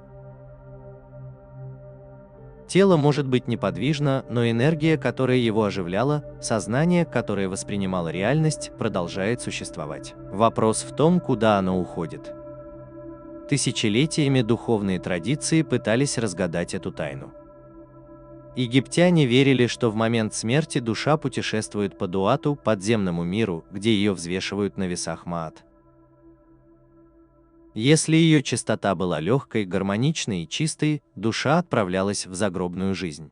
Если же она была отягощена тяжелой дисгармоничной энергией, то оставалась в низших мирах. В тибетском буддизме в Бардо-Тадол, известном на Западе как Тибетская книга мертвых, описывается похожий процесс. После смерти душа проходит через разные вибрационные состояния, ведомая священными звуками, и в итоге достигает перерождения или освобождения. Но что если эти древние учения не просто символичны? Что если они содержат буквальную истину о том, что момент смерти определяется частотой и что душа отправляется в то место, которое соответствует ее вибрационному состоянию? Наука начинает намекать на эту реальность. Изучение околосмертных переживаний выявило интересные закономерности. Многие, кто был в состоянии клинической смерти в течение короткого времени, а затем ожил, описывают звуки, небесную музыку, гармоничные тона или всеобъемлющий гул. Некоторые сообщают о чувстве подъема в состояние света, ощущении расширения, как будто их сознание настраивается на новую частоту. Другие же, напротив, описывают хаотичный шум, диссонирующие вибрации, чувство, что они в ловушке. Может ли быть так, что частота, на которой человек вибрирует при жизни, определяет то, что он испытывает в момент смерти? В области физики принцип резонанса предполагает, что объекты вибрируют в соответствии с частотами, которые им соответствуют. Если сознание – это форма энергии, то логично предположить, что в момент смерти оно притягивается к мирам, которые соответствуют его вибрациям. Душа, которая культивировала гармонию, любовь и покой, естественным образом стремится к высшим мирам. В то время как душа, погрязшая в страхе, обиде или привязанности к материальному миру, может оказаться в более плотном и хаотичном пространстве. Эта концепция отражена в верованиях многих коренных народов. Шаманы-амазонки учат, что в момент смерти душа должна спеть свою песню, чтобы вернуться домой. Те, кто выучил священные песни и настроил себя на нужные частоты в жизни, плавно перейдут в следующий мир. Те, кто этого не сделал, могут потеряться, блуждая в пограничном пространстве между реальностями. Даже современные исследования звука и смерти дают удивительные результаты. Было замечено, что определенные частоты вызывают умиротворение у пациентов хосписа, облегчая их переход в мир иной. Было доказано, что тибетские поющие чаши, пение и мягкие гармоничные звуки уменьшают страх и тревогу у умирающих, словно подготавливая их сознание к предстоящему изменению вибраций. Но если смерть – это переход на другую частоту, то дело не только в том, что происходит в последние мгновения жизни. Дело в том, как человек жил. Каждая мысль, каждое чувство, каждое действие несут в себе вибрационный отпечаток. Со временем эти энергии накапливаются, формируя частоту души. Те, кто культивирует высокие вибрации через любовь, благодарность и внутренний покой, по сути настраивают себя на переход в более высокие измерения. Те, кто остается в ловушке негативных эмоций, ненависти или жадности, понижают свою частоту, привязывая себя к более плотным слоям существования. Это не наказание, это просто закон резонанса. Это понимание имеет огромное значение. Если загробная жизнь определяется не судом, а вибрацией, то конечный пункт назначения зависит не от веры, а от чистоты.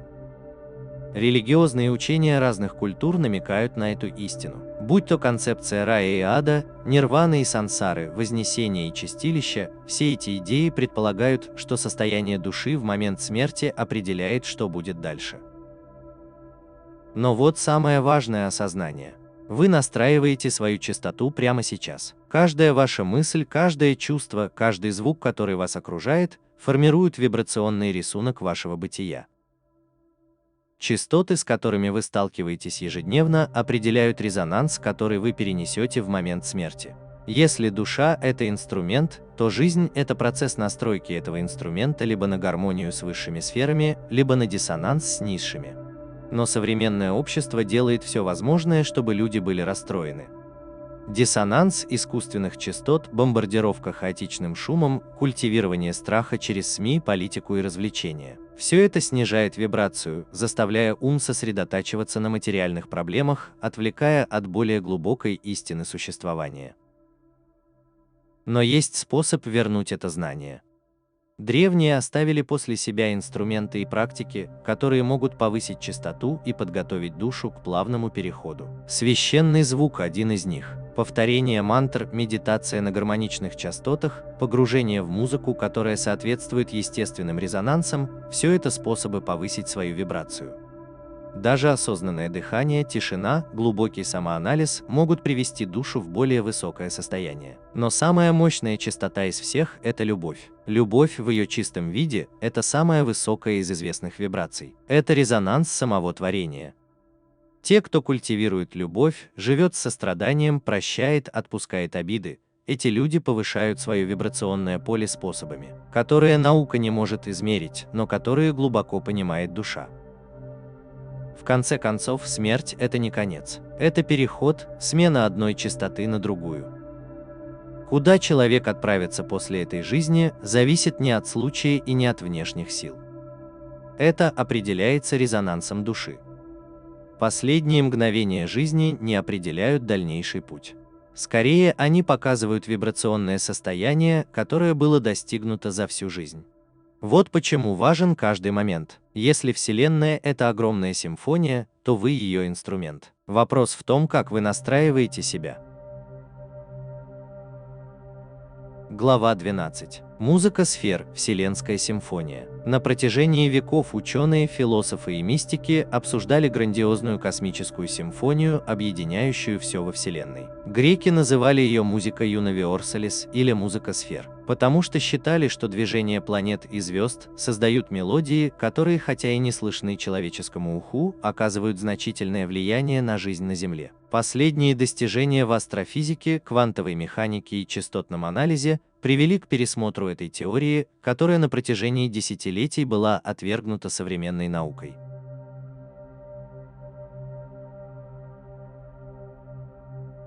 Что если Вселенная – это огромный оркестр вибраций? Как мы вписываемся в эту космическую музыку, если вписываемся вообще? Чтобы ответить на этот вопрос, нужно понять, что все во Вселенной вибрирует. Все от самых больших галактик до мельчайших субатомных частиц движется, колеблется и резонирует на определенных частотах. То, что мы считаем твердым, на самом деле является энергетическими полями, которые вибрируют так быстро, что кажутся осязаемыми. Клетки, которые поддерживают нашу жизнь, атомы, из которых состоит наше тело, и даже наши мысли – все это примеры частотных колебаний. Хотя это может звучать поэтично, новые научные исследования показывают, что идея о том, что музыка создается самой Вселенной, на самом деле очень буквально. НАСА преобразовала электромагнитные волны в звуковые частоты и записала их с планет, звезд и даже черных дыр. Космос далеко не безмолвен, о чем свидетельствуют глубокие звуки колец Сатурна, жуткие потусторонние тона магнитного поля Юпитера и загадочные импульсы далеких квазаров. Вместо этого это космическая симфония, играющая в невообразимых масштабах, широкое резонирующее музыкальное поле. Какую роль в этой симфонии играет человеческое сознание, если Вселенная – это музыка? Согласно древним традициям, люди не отличаются от космоса. Скорее, они являются микрокосмами его более крупной структуры. У каждого из нас есть свои частоты, как и у планет. Энергетические центры в человеческом теле описываются древнеиндийской системой чакр, каждая из которых связана с определенным вибрационным тоном. Согласно китайской концепции ци, баланс и энергия достигаются за счет гармоничного потока энергии. Связь между звуком, энергией и реализацией человеческого потенциала подчеркивалась даже в западных мистических традициях, от учений Пифагора до методов алхимиков в средние века. Эта концепция подтверждается современной наукой совершенно невероятными способами. Согласно исследованиям в области кинематики, которая изучает, как звук воздействует на материю, определенные частоты могут создавать сложные геометрические узоры, когда они проходят через такие материалы, как песок или вода. Узор получается красивее, когда музыка более гармонична. Что это говорит нам о влиянии вибраций, которыми мы окружены каждый день, если звук способен формировать материю? Еще более удивительно, что исследования в области биоакустики показывают, что каждый орган в человеческом теле имеет уникальную резонансную частоту. Когда человек здоров, эти частоты гармоничны и сбалансированы. Однако при болезни эти частоты искажаются. По мнению некоторых экспертов, звуковая терапия может помочь в восстановлении клеточного здоровья и баланса, используя определенные тоны и частоты. Но чтобы понять универсальную симфонию, нужно нечто большее, чем просто лечение. Если все состоит из частот, то наша реальность активно формируется нашими мыслями, чувствами и звуками, которые нас окружают. Вы когда-нибудь замечали, как определенная музыка может мгновенно изменить ваше настроение? Как одна песня может перенести вас в другую эпоху или вызвать другие эмоции? Это связано не только с психологией, но и с вибрациями. Музыка влияет на выработку гормонов, вариабельность сердечного ритма и состояние мозговых волн, взаимодействуя с энергетическим полем организма. Однако музыка может быть как полезной, так и вредной. В современной среде много диссонирующих частот, включая искусственные электромагнитные волны, шумовое загрязнение и хаотичные звуки, которые нарушают естественное равновесие человеческого организма. Многие люди живут совершенно не в гармонии с собой из-за постоянного воздействия странных вибраций, которые меняют их частоты. Как же тогда нам настроиться на большую симфонию Вселенной?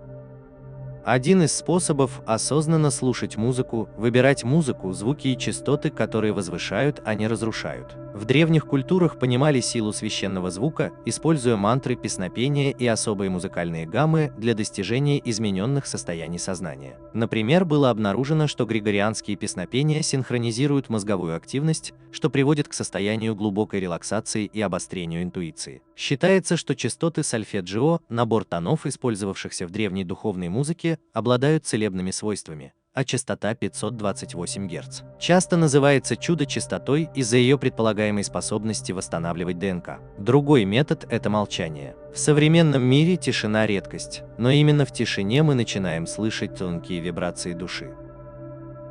Духовные традиции во всем мире подчеркивают силу безмолвия. Дзен-практика дзадзен, христианская практика созерцательной молитвы, индийский обряд видения, когда человек сидит в одиночестве, чтобы настроиться на ритмы природы. Тишина – это не пустота, это пространство, в котором можно восстановить гармонию. Наконец, один из самых мощных способов настроиться на космическую симфонию – это интонация и вокализация. Человеческий голос – один из самых мощных вибрационных инструментов, которым мы обладаем. Пение, декламация или даже мычание могут изменить энергию, устранить эмоциональные блоки и создать резонанс в теле. Ом-мантра в индуизме, тибетское горловое пение, использование шаманами повторяющихся вокальных тонов.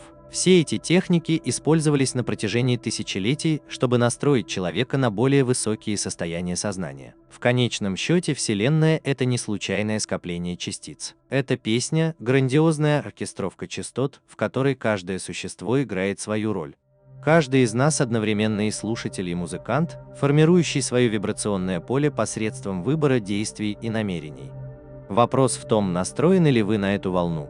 Являются ли звуки, которыми вы себя окружаете, слова, которые вы произносите, эмоции, которые вы культивируете, дополнением к гармонии Вселенной? Или вносите свой вклад в его диссонанс, потому что, осознаете вы это или нет, вы всегда играете определенную ноту в грандиозной композиции существования. Глава 13. Астральные путешествия и гармоники сознания. За пределами физического мира находится царство бесконечных возможностей. Измерение, не ограниченное ни временем, ни пространством, ни гравитацией. Это план, где мысль становится движением, а намерение – опытом. Многие стремились исследовать эту сферу с помощью глубокой медитации, сновидений и внетелесных переживаний. Но одним из старейших и наиболее мощных ключей к раскрытию этого скрытого измерения является вибрация. На протяжении веков мистические традиции по всему миру говорили об астральных путешествиях, способности проецировать свое сознание за пределы тела на другие планы существования. Шаманы, йоги и духовные искатели издавна практиковали техники для достижения этого состояния, и в основе многих из этих практик лежит здравый смысл. Определенные частоты, когда они используются с намерением, по-видимому, действуют как врата, поднимая сознание за пределы его земного якоря в необъятный невидимый космос. Может ли быть так, что астральные путешествия – это не просто эзотерический навык, а вибрационный сдвиг, настройка души на частоты нефизический мир? Чтобы ответить на этот вопрос, мы должны прежде всего понять связь между мозговыми волнами и измененными состояниями сознания. Человеческий мозг работает на разных частотах, каждая из которых соответствует уникальному состоянию сознания. Бета-волны связаны с бодрствующим сознанием, поддерживая ум активным, сосредоточенным и бдительным. Альфа-волны возникают в моменты глубокого расслабления, творчества и медитации, что позволяет достичь более подвижного и открытого психического состояния. Когда мозг входит в состояние тета-волн, он начинает работать в режиме глубокой медитации, сновидений и доступа к подсознанию. Дельта-волны, самые медленные и глубокие, связаны с глубоким сном и бессознательным состоянием, способствуя физическому и умственному восстановлению. В самом высоком диапазоне частот гамма-волны связаны с обостренным восприятием, расширенным осознанием и мистическими переживаниями, которые часто связаны с моментами глубокого озарения и трансцендентности. Большинство людей находятся в основном в бета-состоянии, погруженные в обыденный мир повседневных обязанностей, отвлекающих факторов и линейного мышления. Но когда человек переходит в состояние тета и дельта-волн, барьеры между физическим и нефизическим мирами начинают исчезать. Именно в этих частотах чаще всего происходят внетелесные переживания, осознанные сновидения и астральные путешествия. Древние духовные традиции хорошо это понимали. Многие культуры разработали звуковые техники для вхождения в астральное состояние с помощью ритмичного барабанного боя, пения и гармоничных частот, чтобы перевести мозг в более низкие вибрационные диапазоны, необходимые для духовного исследования. Среди наиболее хорошо задокументированных методов – шаманские барабаны. Шаманы по всему миру использовали ритмичный барабанный бой с частотой от 4 до 7 ударов в секунду, чтобы ввести практикующих в состояние тета-волн. Считается, что в этом вибрационном поле дух может покинуть тело и отправиться в другие измерения. Это не просто культурный миф. Научные исследования показали, что ритмический барабанный бой синхронизирует мозг с определенной частотой, которая соответствует состоянию глубокой медитации. Но барабаны не единственный инструмент. Многие древние культуры также использовали мантры и священные слоги в качестве вибрационных ключей. В индуизме и тибетском буддизме повторение определенных звуков, таких как ом или аум, помогает сознанию настроиться на высшие сферы. Причина в вибрациях. Если правильно произносить эти звуки, они создают резонанс в теле, активируя шишковидную железу и изменяя мозговую активность. Шишковидная железа, которую часто называют третьим глазом, играет важную роль в измененных состояниях сознания. Эта маленькая железа, расположенная глубоко в мозге, отвечает за выработку мелатонина, гормона, регулирующего циклы сна, но также считается, что она вырабатывает ДМТ. Диметилтриптамин – природное вещество, связанное с предсмертными переживаниями, яркими снами и глубокими мистическими состояниями. Незадолго до того, как покинуть тело, многие астральные путешественники описывают ощущение вибраций. Они сообщают о сильном внутреннем резонансе, который становится все громче, пока не происходит отделение, как жужжание или гудение. Похоже, что астральная проекция заключается не в физическом покидании тела, а в изменении частоты, чтобы перейти на нефизический уровень. Есть ли вероятность, что определенные частоты и звуки помогают в этом переходе? Текущее исследование подтверждает эту теорию. Было продемонстрировано, что бинауральные ритмы – разновидность слуховой иллюзии, при которой в каждое ухо воспроизводятся две немного разные частоты, приводит мозг в состояние тета и дельта волн. Бинауральные ритмы с частотами от 4 до 7 Гц часто используются практикующими астральную проекцию для создания оптимальных вибрационных условий для выхода из тела. Согласно другим исследованиям функции гармоник в измененных состояниях, глубокие вибрационные звуки, такие как горловое пение, тибетские поющие чаши и хрустальные чаши, оказывают существенное влияние на мозг и нервную систему.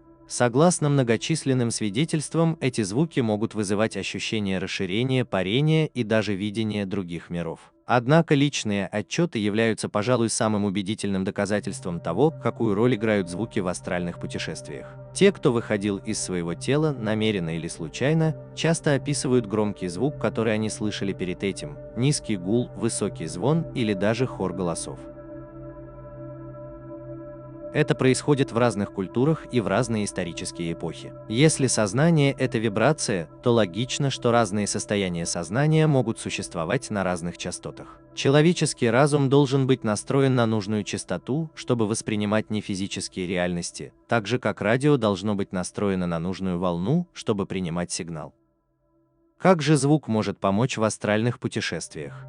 Повторение священных слогов, таких как Ом, Аум или других вибрационно мощных звуков, может помочь изменить сознание и привести его в идеальное состояние для выхода из тела. Эта техника называется мантрами и песнопениями. Другой метод, который помогает достичь внетелесного опыта, использует бинауральные ритмы и изохронные тоны, которые переводят мозг в состояние тета или дельта волн с помощью специально созданной музыки.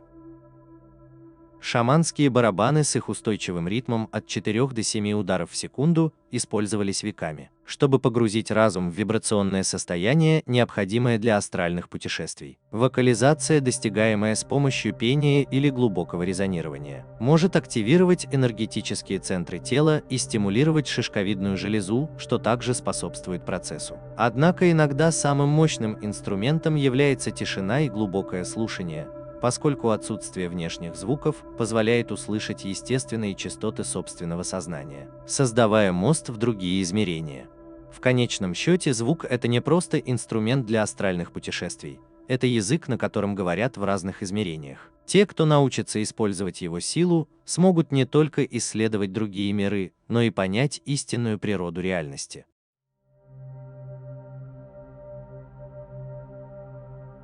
Подавление священных звуков. Кто заглушает хранителей частот? Звук – одна из самых мощных сил во Вселенной. Он может исцелять, пробуждать, возвышать и даже открывать двери в высшие состояния сознания. Но если звук обладает силой раскрывать человеческий потенциал, значит он также обладает силой его контролировать. Если определенные частоты могут расширять сознание, что происходит, когда их систематически подавляют? Что если само знание, которое могло бы освободить человечество, было скрыто, искажено или заглушено? На протяжении всей истории те, кто обладал властью, всегда понимали влияние вибраций. От правителей древних цивилизаций до архитекторов современного общества, все они целенаправленно пытались контролировать звук. Какие частоты слышат люди, какую музыку они слушают, даже какие слова произносят. Потому что контролировать звук значит контролировать восприятие, а контролировать восприятие значит контролировать реальность. Одним из самых ярких примеров такого подавления является изменение стандартов музыкальной настройки. В древних культурах использовались точные частоты для исцеления и духовного возвышения. Египетские школы мистерий, ведические традиции Индии и даже ранние христианские монахи понимали, что определенные тональные вибрации способны привести тело и разум в соответствие с космическим порядком. Частоты сольфеджио, такие как 528 Гц, которые, как считается, восстанавливают ДНК, широко использовались в духовной музыке. А 432 Гц были стандартной частотой настройки инструментов. Но в 20 веке все изменилось. В В 1939 году на международной конференции, на которую оказали влияние влиятельные институты, в том числе нацистский режим, был принят новый стандарт – 440 Гц. Казалось бы, незначительное изменение настройки изменило весь спектр звуков, которые мы слышим в современном мире. Исследования показывают, что 440 Гц создает слабую дисгармонию в человеческом теле, поддерживая нервную систему в состоянии легкого стресса. Это отдаляет людей от их естественного резонанса с Землей и незаметно искажает восприятие. Это изменение не было продиктовано научной необходимостью. Скорее, оно было навязано без четких обоснований, и когда его приняли, оно стало нормой во всем мире. Почему? Потому что музыка – это больше, чем развлечение. Это инструмент влияния. Людей, которые слушают дисгармоничную музыку, легче контролировать, они более тревожны, разобщены и меньше прислушиваются к своей интуиции. Общество, которое не резонирует с природными частотами, остается рассеянным, разобщенным и не осознает свой полный потенциал. И это только начало. Подавление священного звука распространяется далеко за пределы музыки. Со временем изменился и сам язык. В древних культурах слова воспринимались как вибрационные коды. Египтяне верили, что произнесение имени с правильным резонансом пробуждает его силу. Еврейские каббалисты учили, что Вселенная построена на основе божественных букв, а суфии практиковали произнесение священных имен для повышения сознания. Но по мере развития языков многие из этих изначальных вибрационных структур были утрачены. Появление сленга, изменение произношения и размытие смысла – все это привело к ослаблению вибрационной силы речи. Слова перестали восприниматься как священные. Они стали обыденными, раздробленными и часто наполненными низкочастотными эмоциями, такими как гнев, страх и сомнение. Подумайте об этом. Когда древние культуры проводили ритуалы, они использовали точные заклинания, песнопения и гармоничные звуки для настройки на высокие частоты.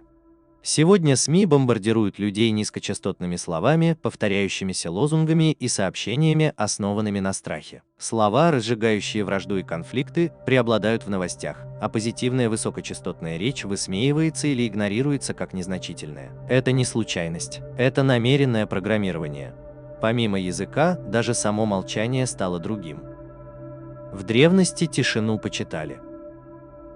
Духовные искатели уходили в уединение, чтобы услышать тонкие вибрации своего сознания. Храмы и священные места были созданы для того, чтобы усилить тишину, позволяя посвященным настраиваться на высшие измерения. Но сегодня истинную тишину почти невозможно найти. Шум электричества, постоянный гул машин, бесконечные уведомления на цифровых устройствах. Это не просто побочные эффекты современной жизни. Это препятствие на пути к внутренней гармонии. Мозг, которому не дают отдохнуть в тишине, легче поддается влиянию. Но почему? Почему эти знания были скрыты? Почему власть имущие стремились подавить священные звуки? Потому что, когда люди возвращаются к истинной вибрации, они пробуждаются. На протяжении всей истории тех, кто понимал силу звука, преследовали. Сожжение Александрийской библиотеки уничтожило огромное количество знаний, включая трактаты о музыке и резонансе. Подавление традиций коренных народов в области музыки колониальными державами было не просто нападением на культуру, это было нападением на вибрационный суверенитет. Исключение священных песнопений из христианского богослужения, криминализация шаманских звуковых ритуалов, цензура эзотерических учений. Все это были систематические попытки отключить человечество от его изначальных звуковых кодов. Но правда никогда не исчезала полностью. Монахи в отдаленных тибетских монастырях до сих пор поют на частотах, которые повышают сознание. Шаманы-амазонки до сих пор поют икарос, вибрационные песни, которые направляют душу в другие измерения. Остатки утраченных частот все еще существуют в древней музыке, спрятанные в забытых рукописях, и ждут тех, кто захочет их вернуть. Так что же можно сделать? Первый шаг – это осознание, понимание того, что не все звуки нейтральны, что одни частоты возвышают, а другие подавляют.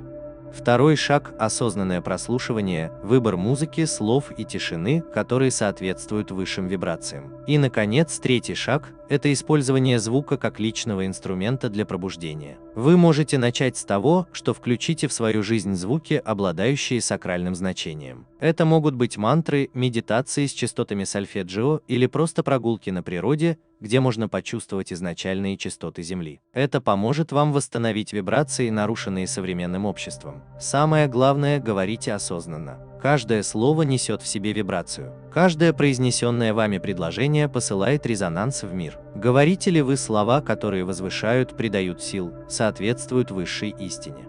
Или вы неосознанно усиливаете низкие частоты, говоря о страхе, сомнениях и негативе? Время забвения подходит к концу, утраченные частоты возвращаются. Но вам нужно настроиться на них. Потому что звук – это не просто то, что мы слышим, это то, чем мы являемся.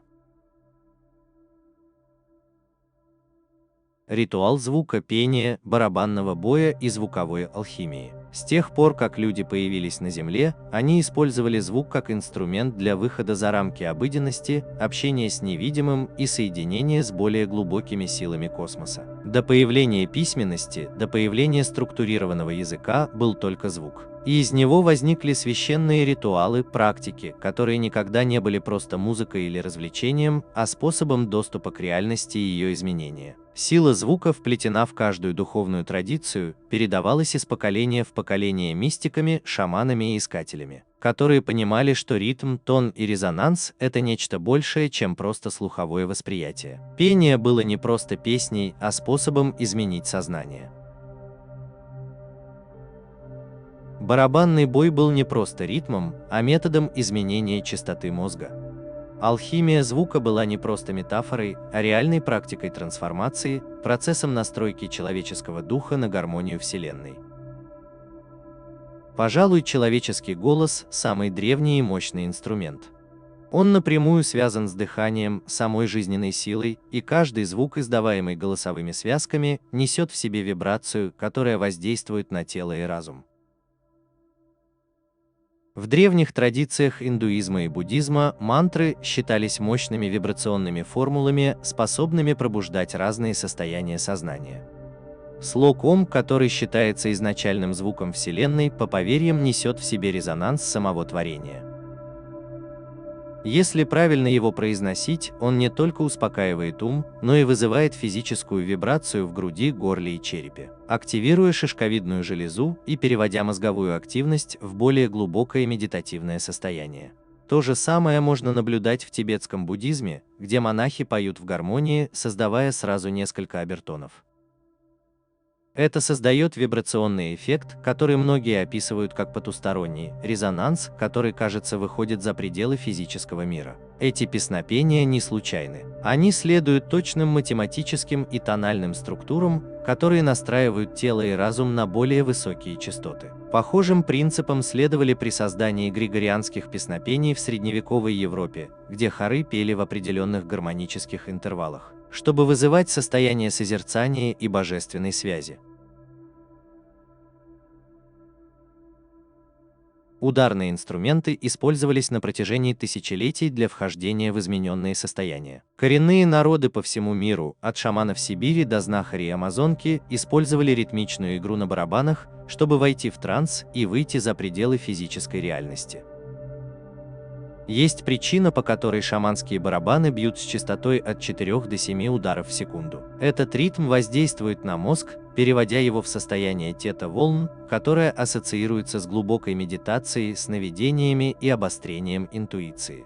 Современная наука подтверждает то, что всегда знали эти традиции. Исследования синхронизации мозговых волн показывают, что внешние ритмические стимулы могут переводить мозг в разные состояния сознания. Постоянный барабанный бой в течение определенного времени приводит нервную систему в состояние согласованности, снижая стресс и позволяя подсознанию раскрыться. Это объясняет, почему многие древние культуры считали игру на барабанах священным действием, методом не только общения или празднования, но и исцеления и расширения сознания. Помимо пения и игры на барабанах, существует более глубокая практика звуковой алхимии. Целенаправленное использование звука для изменения энергетических полей, исцеления тела и расширения сознания. На протяжении всей истории для создания определенных частот, которые взаимодействуют с энергетическими центрами тела, использовались священные инструменты, такие как тибетские поющие чаши, камертоны и хрустальные чаши. При ударе или игре эти инструменты создают вибрации, которые резонируют в теле, восстанавливая баланс баланс и гармонию. Многие звукотерапевты считают, что разные частоты соответствуют разным состояниям бытия, одни из которых способствуют глубокому эмоциональному освобождению. Другие улучшают ясность ума, а третьи стимулируют физическое исцеление. Доказательства силы звука можно найти в науке о циматике, о том, как звук взаимодействует с материей. Каждая звуковая частота при воспроизведении через такой материал, как песок или вода, образует уникальную форму, создавая сложные геометрические узоры. Это означает, что звук – это сила, которая буквально создает реальность, а не просто слуховое восприятие. Какое влияние могут оказывать определенные частоты на тело, которое в основном состоит из воды, если они способны упорядочивать материю в изящные симметричные формы? В этой области вибрационной медицины, которая использует звук как инструмент для трансформации и исцеления, сосредоточено много внимания на этом вопросе. Значительные последствия произошли из-за того, что современный мир утратил связь со звуком как религиозной практикой. В древности духовная практика была неразрывно связана со звуком и пением. Чтобы усилить сознание, в храмах создавалась особая акустика, чтобы усилить определенные вибрации. Во всех культурах практиковалось вибрационное исцеление с помощью барабанов, песнопений или определенных инструментов. Но со временем эти обычаи были забыты или стали считаться суевериями, потому что люди все больше интересовались материальным прогрессом и внешними достижениями. Но для тех, кто ищет, путь звука остается открытым. Возрождение интереса к звуковому исцелению, медитативной музыке и терапии на основе частот – это не случайность. Это знак того, что человечество начинает вспоминать то, что когда-то было известно. Что звук – это врата, мост между видимым и невидимым, физическим и духовным. Те, кто сегодня занимается звуковыми ритуалами, не просто возрождают старые традиции, они возвращают утраченную науку. Забытое искусство настройки души на ее естественный резонанс. Сила звука не заперта в древних текстах и не предназначена только для мистиков в тайных храмах. Она доступна каждому, кто готов слушать, экспериментировать, взаимодействовать со звуком не только как с развлечением, но и как с инструментом самопознания. Даже простое пение может вызвать глубокое расслабление. Сознательное использование голоса может изменить эмоции, развеять негатив и создать ясность. Внимательное прослушивание чистых тонов, естественных звуков или гармоничных частот может привести тело и разум в состояние равновесия. В мире, полном разногласий, шума и искусственных отвлекающих факторов, возвращение к священному звуку – это акт неповиновения и освобождения. Это возвращение к чему-то важному, к тому, что всегда было рядом, но часто упускалось из виду. Звук – это не просто то, что происходит вокруг нас, это то, из чего мы состоим. Каждая клетка в нашем теле вибрирует. Каждое сердцебиение имеет свой ритм. Каждый вдох – это нота в великой симфонии бытия. Вопрос не в том, может ли звук изменить реальность. Вопрос в том, готов ли ты слушать, участвовать, помнить древнюю истину, которая всегда была известна, что звук – это творение, и через него можно пробудиться к самым глубоким тайнам бытия.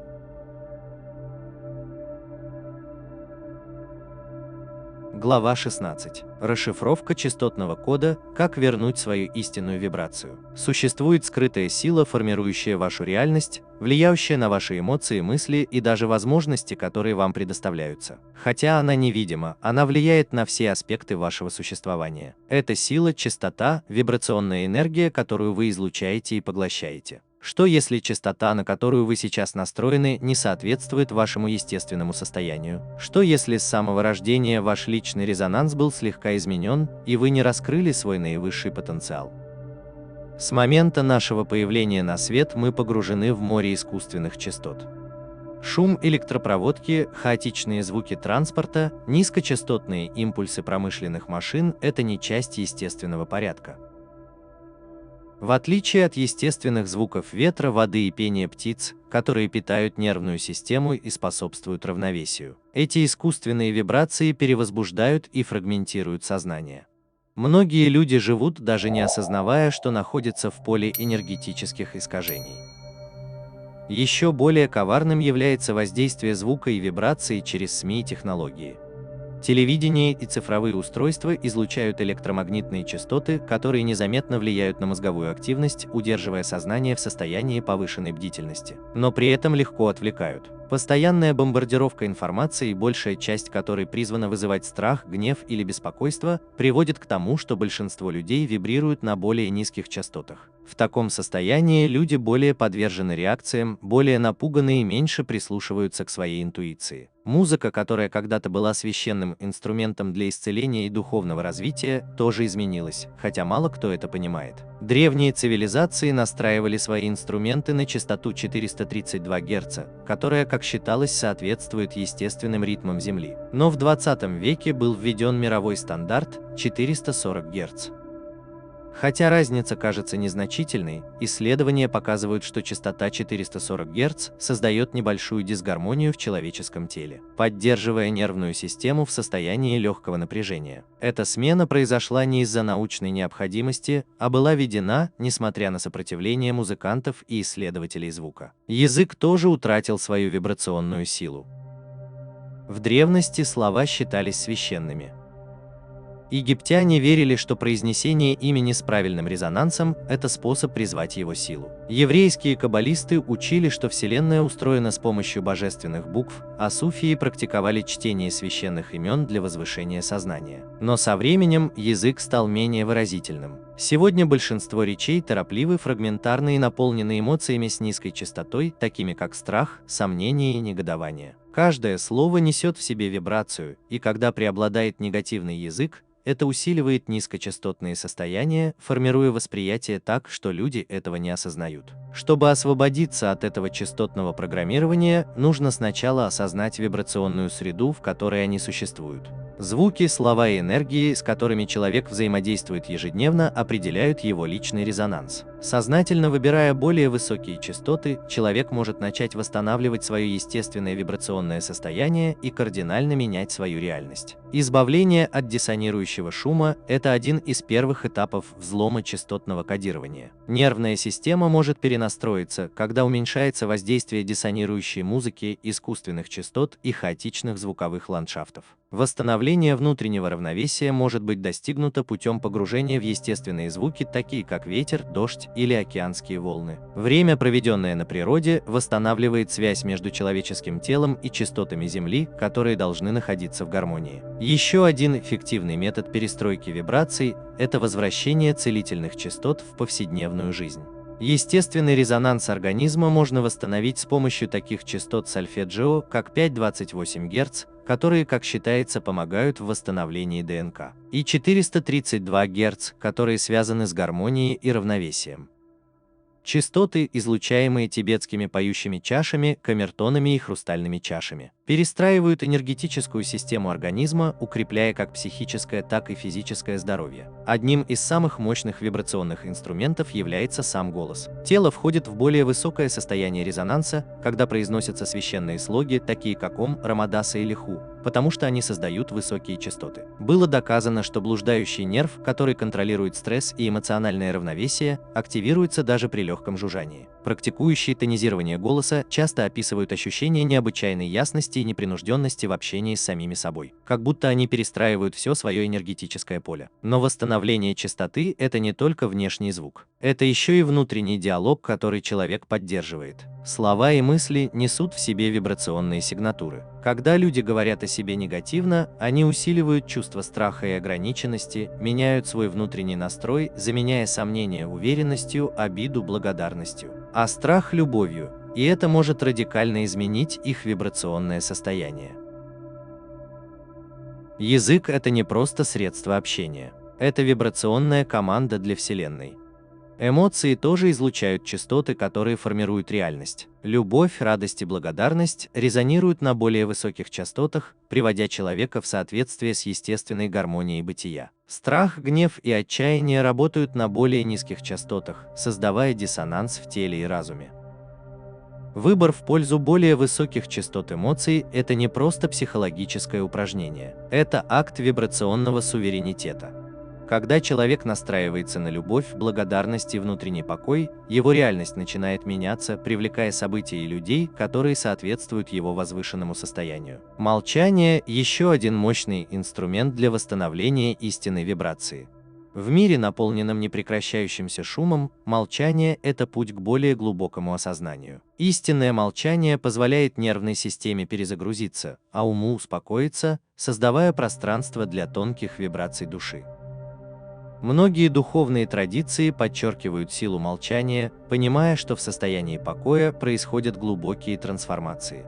Даже короткие моменты медитативного молчания каждый день могут привести к значительным изменениям в сознании, позволяя услышать истинный резонанс своего существа. По мере того, как все больше людей обретают свой вибрационный суверенитет, коллективная чистота человечества будет меняться. Общество, которое привыкло жить в страхе, отвлечении и разобщенности, начнет двигаться к единству, сотрудничеству и более высокому уровню осознанности. Вот почему чистота всегда была под контролем. Потому что те, кто понимает это, имеют власть над восприятием и реальностью. Но по мере того, как люди осознают свой собственный вибрационный потенциал, внешние манипуляции теряют свою силу. Самая большая революция не внешняя, а внутренняя. Это возвращение к своей собственной чистоте, осознанное решение настроиться на более высокие вибрации, несмотря на шум внешнего мира. Это не абстрактное духовное понятие. Это фундаментальный принцип существования. Все вибрирует, все резонирует, и на все влияют частоты, с которыми мы взаимодействуем. В конечном счете, взломать частотный код значит вернуть себе контроль над собственной вибрацией. Это значит выбрать гармонию вместо хаоса, осознанность вместо бессознательности и резонанс вместо искажения. Вопрос больше не в том, существует ли это знание, а в том, воспользуемся ли мы им. Потому что, осознаем мы это или нет, мы всегда излучаем какую-то частоту. Выбор за нами. Будем ли мы продолжать вибрировать на частотах, которые нам навязывают, или вернем себе свой истинный звук? Глава 17. Космические гармонии, как Вселенная говорит через звук. Вселенная не молчит. Она гудит, вибрирует, поет на частотах, недоступных человеческому слуху, и все же ее симфония формирует все, что мы видим, чувствуем и переживаем. Древние философы, мистики и ученые, говорившие о музыке сфер, были не просто поэтическими мечтателями. Они постигали истину, которую современная наука только сейчас начинает открывать заново. Космос построен на вибрации, и каждое небесное тело, каждая частица и каждая мысль резонируют в грандиозной гармонической структуре, которая связывает все сущее. На протяжении веков это понимание было вплетено в духовные традиции, направляя человечество в поисках смысла. Ведические писания Индии описывают Вселенную как возникшую из изначального звука, священной вибрации, известной как Ом, частоты, которая до сих пор звучит в нашем мире. В Древней Греции Пифагор учил, что планеты движутся с математической точностью, создавая гармонию, которая, хоть и не слышна человеческому уху, влияет на жизнь на Земле. Египетские храмы с их резонирующими помещениями были спроектированы так, чтобы усиливать определенные звуки, настраивая входящих в них людей на божественные частоты. Даже в христианских и исламских традициях говорится, что слово, произнесенная вибрация, было той силой, благодаря которой создавался мир. Наука, хоть и неохотно принимает мистическое, пришла к похожим выводам, но другими путями. Квантовая механика показала, что на самом маленьком уровне реальность состоит не из статичных частиц, а из энергетических полей, которые вибрируют. Каждый атом колеблется, каждая молекула танцует в ритме с невидимыми силами. Физики заметили, что субатомные частицы не находятся в фиксированном состоянии, пока их не исследуют. Как будто сама реальность – это песня, которая ждет, когда ее услышат, прежде чем она обретет форму. Это вибрационная природа существования, беззвучная музыка, лежащая в основе всего. Даже огромные небесные тела излучают звук. НАСА зафиксировала электромагнитные колебания планет и звезд, преобразовав их в частоты, слышимые человеческим ухом. Сатурн издает глубокие призрачные звуки. Солнце излучает пульсации, похожие на удары древнего барабана. Черные дыры генерируют волны настолько низкие, что они резонируют на расстоянии миллионов световых лет, как басовые ноты космического оркестра. Эти звуки, хоть и не предназначены для человеческого слуха, говорят о том, что Вселенная постоянно выражает себя через вибрацию, общаясь на языке, который старше самого времени. Но что это значит для человеческого сознания? Если все во Вселенной вибрирует, то люди, как часть этого космического поля, тоже должны подчиняться этим гармониям.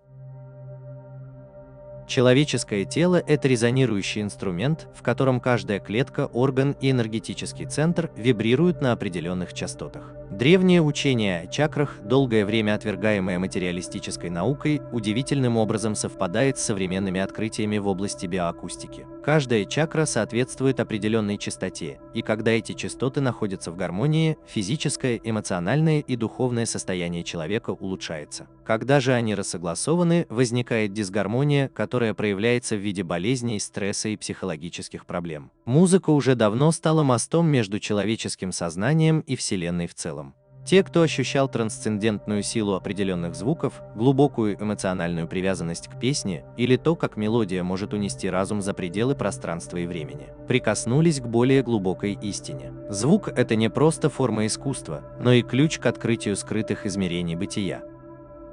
Некоторые частоты, например, древние тоны сольфеджио, обладают целительным эффектом, в то время как другие, например, хаотичные диссонансы, которые преобладают в современной музыке, нарушают природную гармонию. Может ли быть так, что большая часть современной звуковой среды создана для того, чтобы не давать человечеству синхронизироваться с космическим порядком, препятствуя более глубокому осознанию и интуитивной связи? Многие духовные практики верят, что настройка на естественные гармонические колебания Вселенной может усилить интуицию и даже способствовать общению с высшими сферами. Мистики, шаманы и люди, пережившие клиническую смерть, часто описывают похожие ощущения.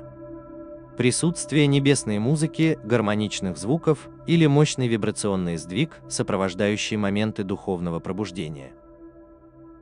Звук, похоже, является вратами, средством, с помощью которого сознание выходит за пределы ограничений физического мира. Во время сна, медитации и глубокого созерцания часто возникают звуки, которые, кажется, доносятся из ниоткуда. Некоторые описывают высокий звенящий звук, низкое гудение или неземной хор. Во многих эзотерических традициях считается, что эти звуки – резонанс души, настраивающийся на более высокие частоты. Некоторые ученые предполагают, что эти слуховые явления могут быть результатом настройки мозга на электромагнитные поля или даже на вибрации далеких космических событий. Но помимо предположений есть и реальность, с которой люди сталкиваются. Те, кто погружается в гармоничные частоты, будь то пение, музыка или звуки природы, часто отмечают значительные изменения в восприятии.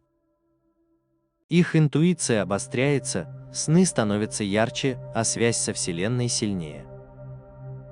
Это похоже на то, как будто настройка на правильную частоту позволяет подключиться к информационному полю, которое обычно скрыто за шумом повседневной жизни. Но современное общество мало что делает для того, чтобы люди это осознавали. Искусственные звуки, которые преобладают в городской жизни, постоянный гул электричества, сигналы машин. Диссонирующие частоты СМИ создают вибрационные помехи, которые не дают людям почувствовать естественные ритмы Вселенной.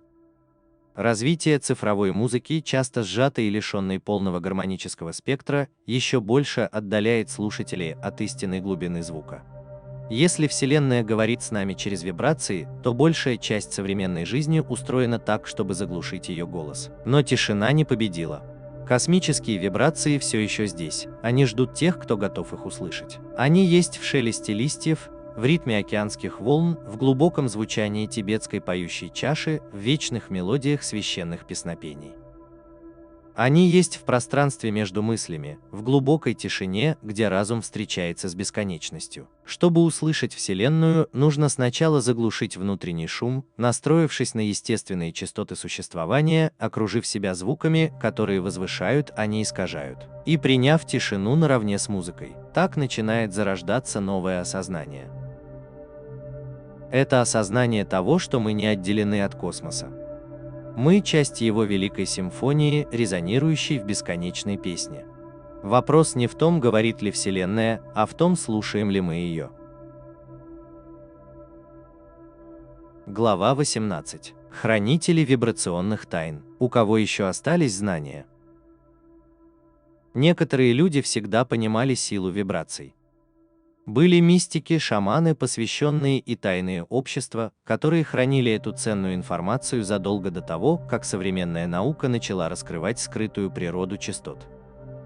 Эти люди не только искали духовность, но и обладали глубокими знаниями о том, что энергия, резонанс и звук являются фундаментальными составляющими существования. Хотя большая часть этих знаний была подавлена, утеряна или игнорировалась большинством людей, они никогда не исчезали полностью. Они по-прежнему хранились в тибетских монастырях, в эзотерических традициях, которые передавались шепотом на протяжении десятилетий, в зашифрованных книгах алхимиков и в священных песнопениях коренных племен. Чтобы гарантировать, что расшифровать эту информацию смогут только подготовленные люди, древние школы мистерий Египта, Греции и Месопотамии использовали символический язык. Египетские жрецы знали, что звук может изменять саму материю и сознание. Посвященные входили в состояние повышенного сознания благодаря акустическим свойствам храмов, усиливающим определенные частоты. Такие люди, как Пифагор, который учил, что Вселенная подчиняется математическим и музыкальным гармониям, оставили грекам много знаний. По его мнению, правильное использование звука может возвысить душу, исцелить тело и соединить человеческий дух с большим космическим порядком. На Востоке тибетские монахи глубоко понимали, как вокальный резонанс влияет на энергетические центры тела. Их горловое пение, гармоничные распевы и использование священных колокольчиков и чаш были не просто ритуалами, а точными вибрационными техниками, предназначенными для соединения души с высшими состояниями сознания. Мантры в индуизме и буддизме следуют тем же принципам. Каждый слог в них вибрирует на определенной частоте, соответствующей разным аспектам энергетической системы человека. Эти практики никогда не были просто религиозными обрядами, а представляли собой функциональные звуковые технологии, способствующие погружению в более глубокие измерения бытия. Шаманы по всему миру, принадлежащие к коренным народам, также сохранили эти знания. От ритмичного барабанного боя сибирских и амазонских племен до ритуальных песен коренных американцев, звук всегда был центральным элементом их духовных практик. В частности, барабанный бой использовался тысячелетиями для изменения состояния мозга, введения в транс и путешествий в другие миры. В этих традициях звук – это мост между физическим и нефизическим, средство общения с предками, духами и силами природы. Шаманы используют тональность голоса и повторяющиеся ритмы не только для повествования, но и для исцеления, направления душ и получения доступа к скрытым знаниям. Помимо религиозных и шаманских традиций, тайные общества и эзотерические ордена давно поняли силу звука и вибрации. Каббалисты еврейской мистической традиции изучали вибрационное значение букв и слов, веря, что сама Вселенная построена на божественном звуке. Суфии в исламе исполняли кружащиеся танцы и распевали песни, чтобы достичь состояния экстатического единения с божественным, используя ритм и движение для преодоления ограничений разума. Алхимики Средневековья зашифровывали вибрационные секреты в своих трудах, часто маскируя их сложными метафорами, чтобы защитить от преследований. Они понимали, что трансформация, будь то металлов или человеческой души, это процесс изменения частоты. Некоторые люди пытались разгадать эти загадки даже в наше время. Считается, что один из величайших современных ученых, Никола Тесла, сказал, что для понимания космоса нужно мыслить категориями энергии, частоты и вибрации. Тесла считал, что можно использовать резонанс и звук, чтобы полностью изменить жизнь людей. Он изучал электромагнитные поля и резонансные частоты, предполагая, что в будущем можно будет легко получать энергию, использовать музыку для лечения и использовать вибрационные техники для повышения осознанности людей. Однако власти, которые стремились контролировать знания и энергию, в основном игнорировали его работу, скрывали его патенты и не признавали его открытия. Даже сегодня есть те, кто хранит тайны вибраций. Некоторые из этих знаний остаются скрытыми в монастырях, изолированных духовных сообществах и в семьях, которые передают священные традиции из поколения в поколение. Некоторые музыканты, звукотерапевты и исследователи заново открывают утраченные частоты, возвращая их в общественную сферу с помощью музыкальной терапии, звукотерапии и экспериментальной науки. Возрождение интереса к частотам сольфеджио, бинауральным ритмам и циматике, изучение того, как звук формирует материю. Это признак того, что человечество снова начинает осознавать силу вибрации. Но несмотря на это возрождение, большая часть мира не осознает глубинного значения звука. Современный мир настроен на другую частоту, диссонанс, отвлечение и дисгармонию. Большая часть музыки, речи и звуковых ландшафтов, с которыми люди сталкиваются ежедневно, не повышают уровень сознания. Они его притупляют. Постоянный фоновый шум современной жизни, хаотичные частоты СМИ и искусственные ритмы современной музыки во многом оторвали человечество от его изначального резонанса. То, что когда-то считалось священным знанием, превратилось в развлечение, лишилось своей преобразующей силы и стало просто способом отвлечься. Но для тех, кто ищет это знание, оно все еще существует. Его можно найти в отголосках древних песнопений, в математической точности гармонических структур, в тонких вибрациях тела и разума. Оно есть в звуке ветра, шелестящего в кронах деревьев, в шуме волн, разбивающихся о берег, в тишине, где можно почувствовать истинный резонанс. Оно в голосе, в дыхании, в осознании того, что вибрация – это не что-то внешнее, а неотъемлемая часть нашего существа. Хранители этого знания больше не монахи в храмах или ученые в тайных библиотеках. Это искатели любопытные, те, кто чувствует, что в современном понимании реальности чего-то не хватает. Любой, кто начинает слушать, по-настоящему слушать, может стать хранителем вибрации. Те, кто экспериментирует со звуком, медитирует с определенной частотой, поет с определенной целью, кто связывает свои слова с истиной, продолжают древнюю традицию. Возвращение к утраченному знанию о вибрации – это не просто интеллектуальное занятие, это личная трансформация. Это возвращение к осознанию, которое всегда существовало, ожидая своего часа под поверхностью обусловленной реальности. Те, кто настраивается на более высокие частоты, начинают видеть мир иначе. Синхронистичность усиливается, ум становится острее, тело откликается на новые ритмы, избавляясь от старых дисгармоничных паттернов. Душа вспоминает то, что всегда знала, что она тоже часть великого космического резонанса, нота в бесконечной симфонии бытия.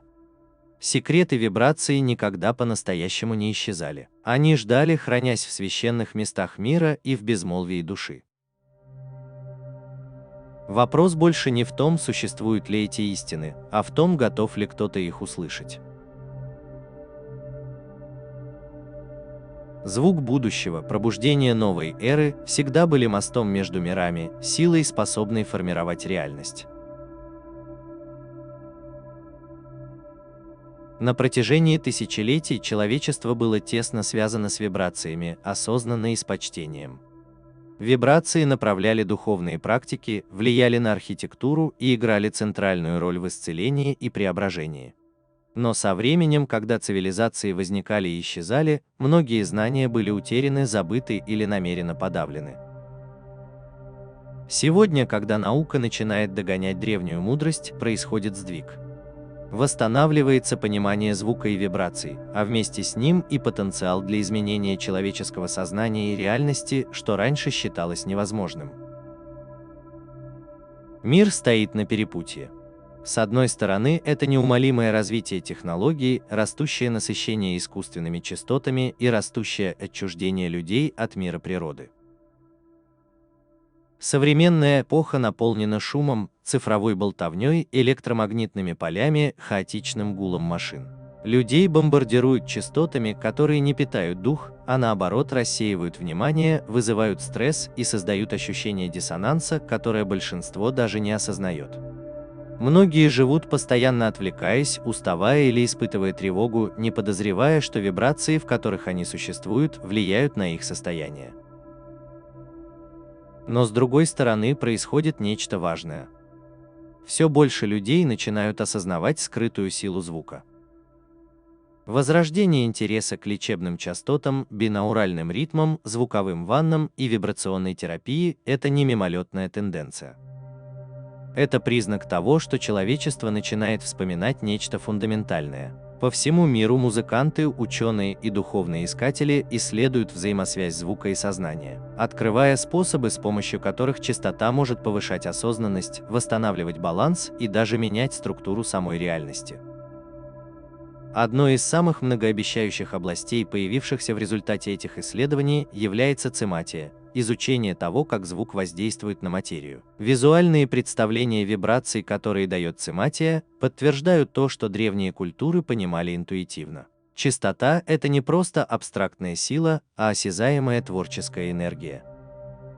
Когда звук проходит через среду, например, воду или песок, он создает сложные геометрические узоры, каждый из которых уникален для излучаемой частоты. Эти узоры не случайны, они подчиняются точным математическим законам, отражающим те же гармонические структуры, что и в природе, от спиралей галактик до форм роста растений.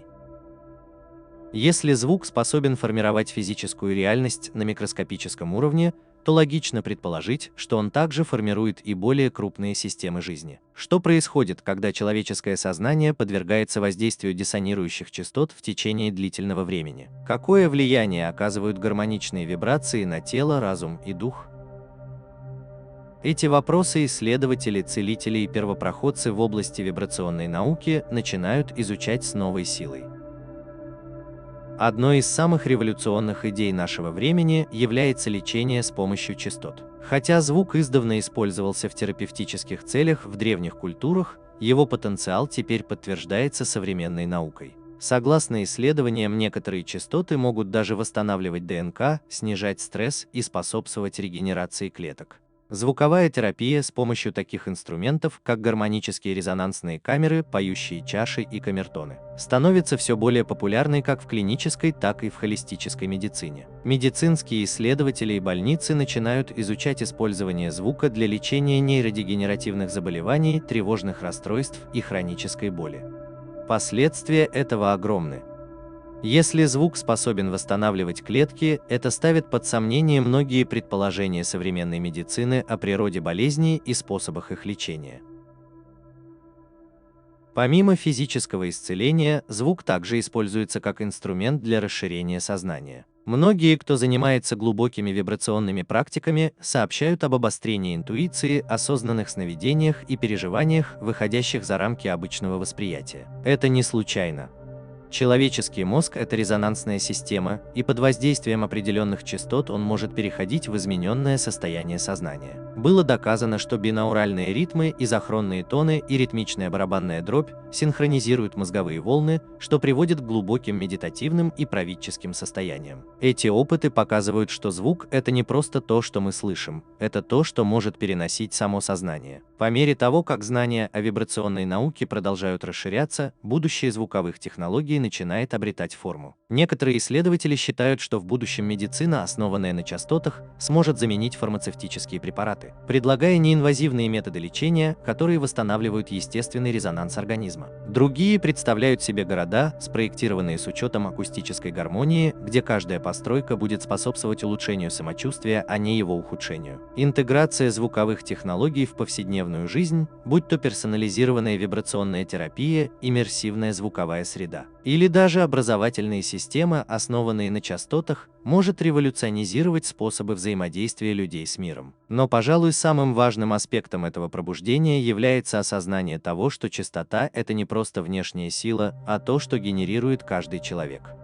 Каждая мысль, каждое чувство, каждое произнесенное слово несут в себе вибрационный отпечаток. Идея о том, что само сознание – это форма частоты, не нова, но она приобретает все большее значение, поскольку все больше людей начинают понимать, как их личная энергия влияет на окружающий мир. Если все вокруг – это вибрации, то настройка на правильные частоты – это не просто прослушивание исцеляющей музыки или использование камертонов. Это умение управлять своим собственным резонансом. Этот сдвиг в осознании несет за собой ответственность. Это значит, что энергия, которую мы приносим в комнату, влияет на других. Это значит, что эмоциональные состояния, будь они положительными или отрицательными, создают колебания в вибрационном поле существования. Это значит, что нужно выбирать частоты, которые поднимают настроение, а не угнетают, которые гармонизируют, а не искажают. Это не пассивный процесс. Это требует осознанного участия, готовности настроиться на ритмы высшего сознания, а не на диссонанс современного мира. Поскольку мир стоит на пороге нового понимания частот, вопрос больше не в том, влияют ли вибрации на реальность, а в том, как человечество будет использовать это знание. Будет ли оно применяться для исцеления и возвышения, для воссоединения людей с их истинной сущностью? Или оно будет продолжать использоваться как инструмент контроля, отвлечения и диссонанса? Ответ кроется в выборе, который люди делают каждый день, в осознанности, которую они проявляют по отношению к своей энергии, в частотах, которые они выбирают для усиления. Будущее частот – это не только технологии или исцеление, это сознательная эволюция. Это возвращение к тому, что когда-то было известно, восстановление силы звука и использование его как силы для трансформации. Вселенная вибрирует, поет свою бесконечную песню, и для тех, кто готов слушать, следующая эпоха человечества будет определяться не хаосом, а гармонией.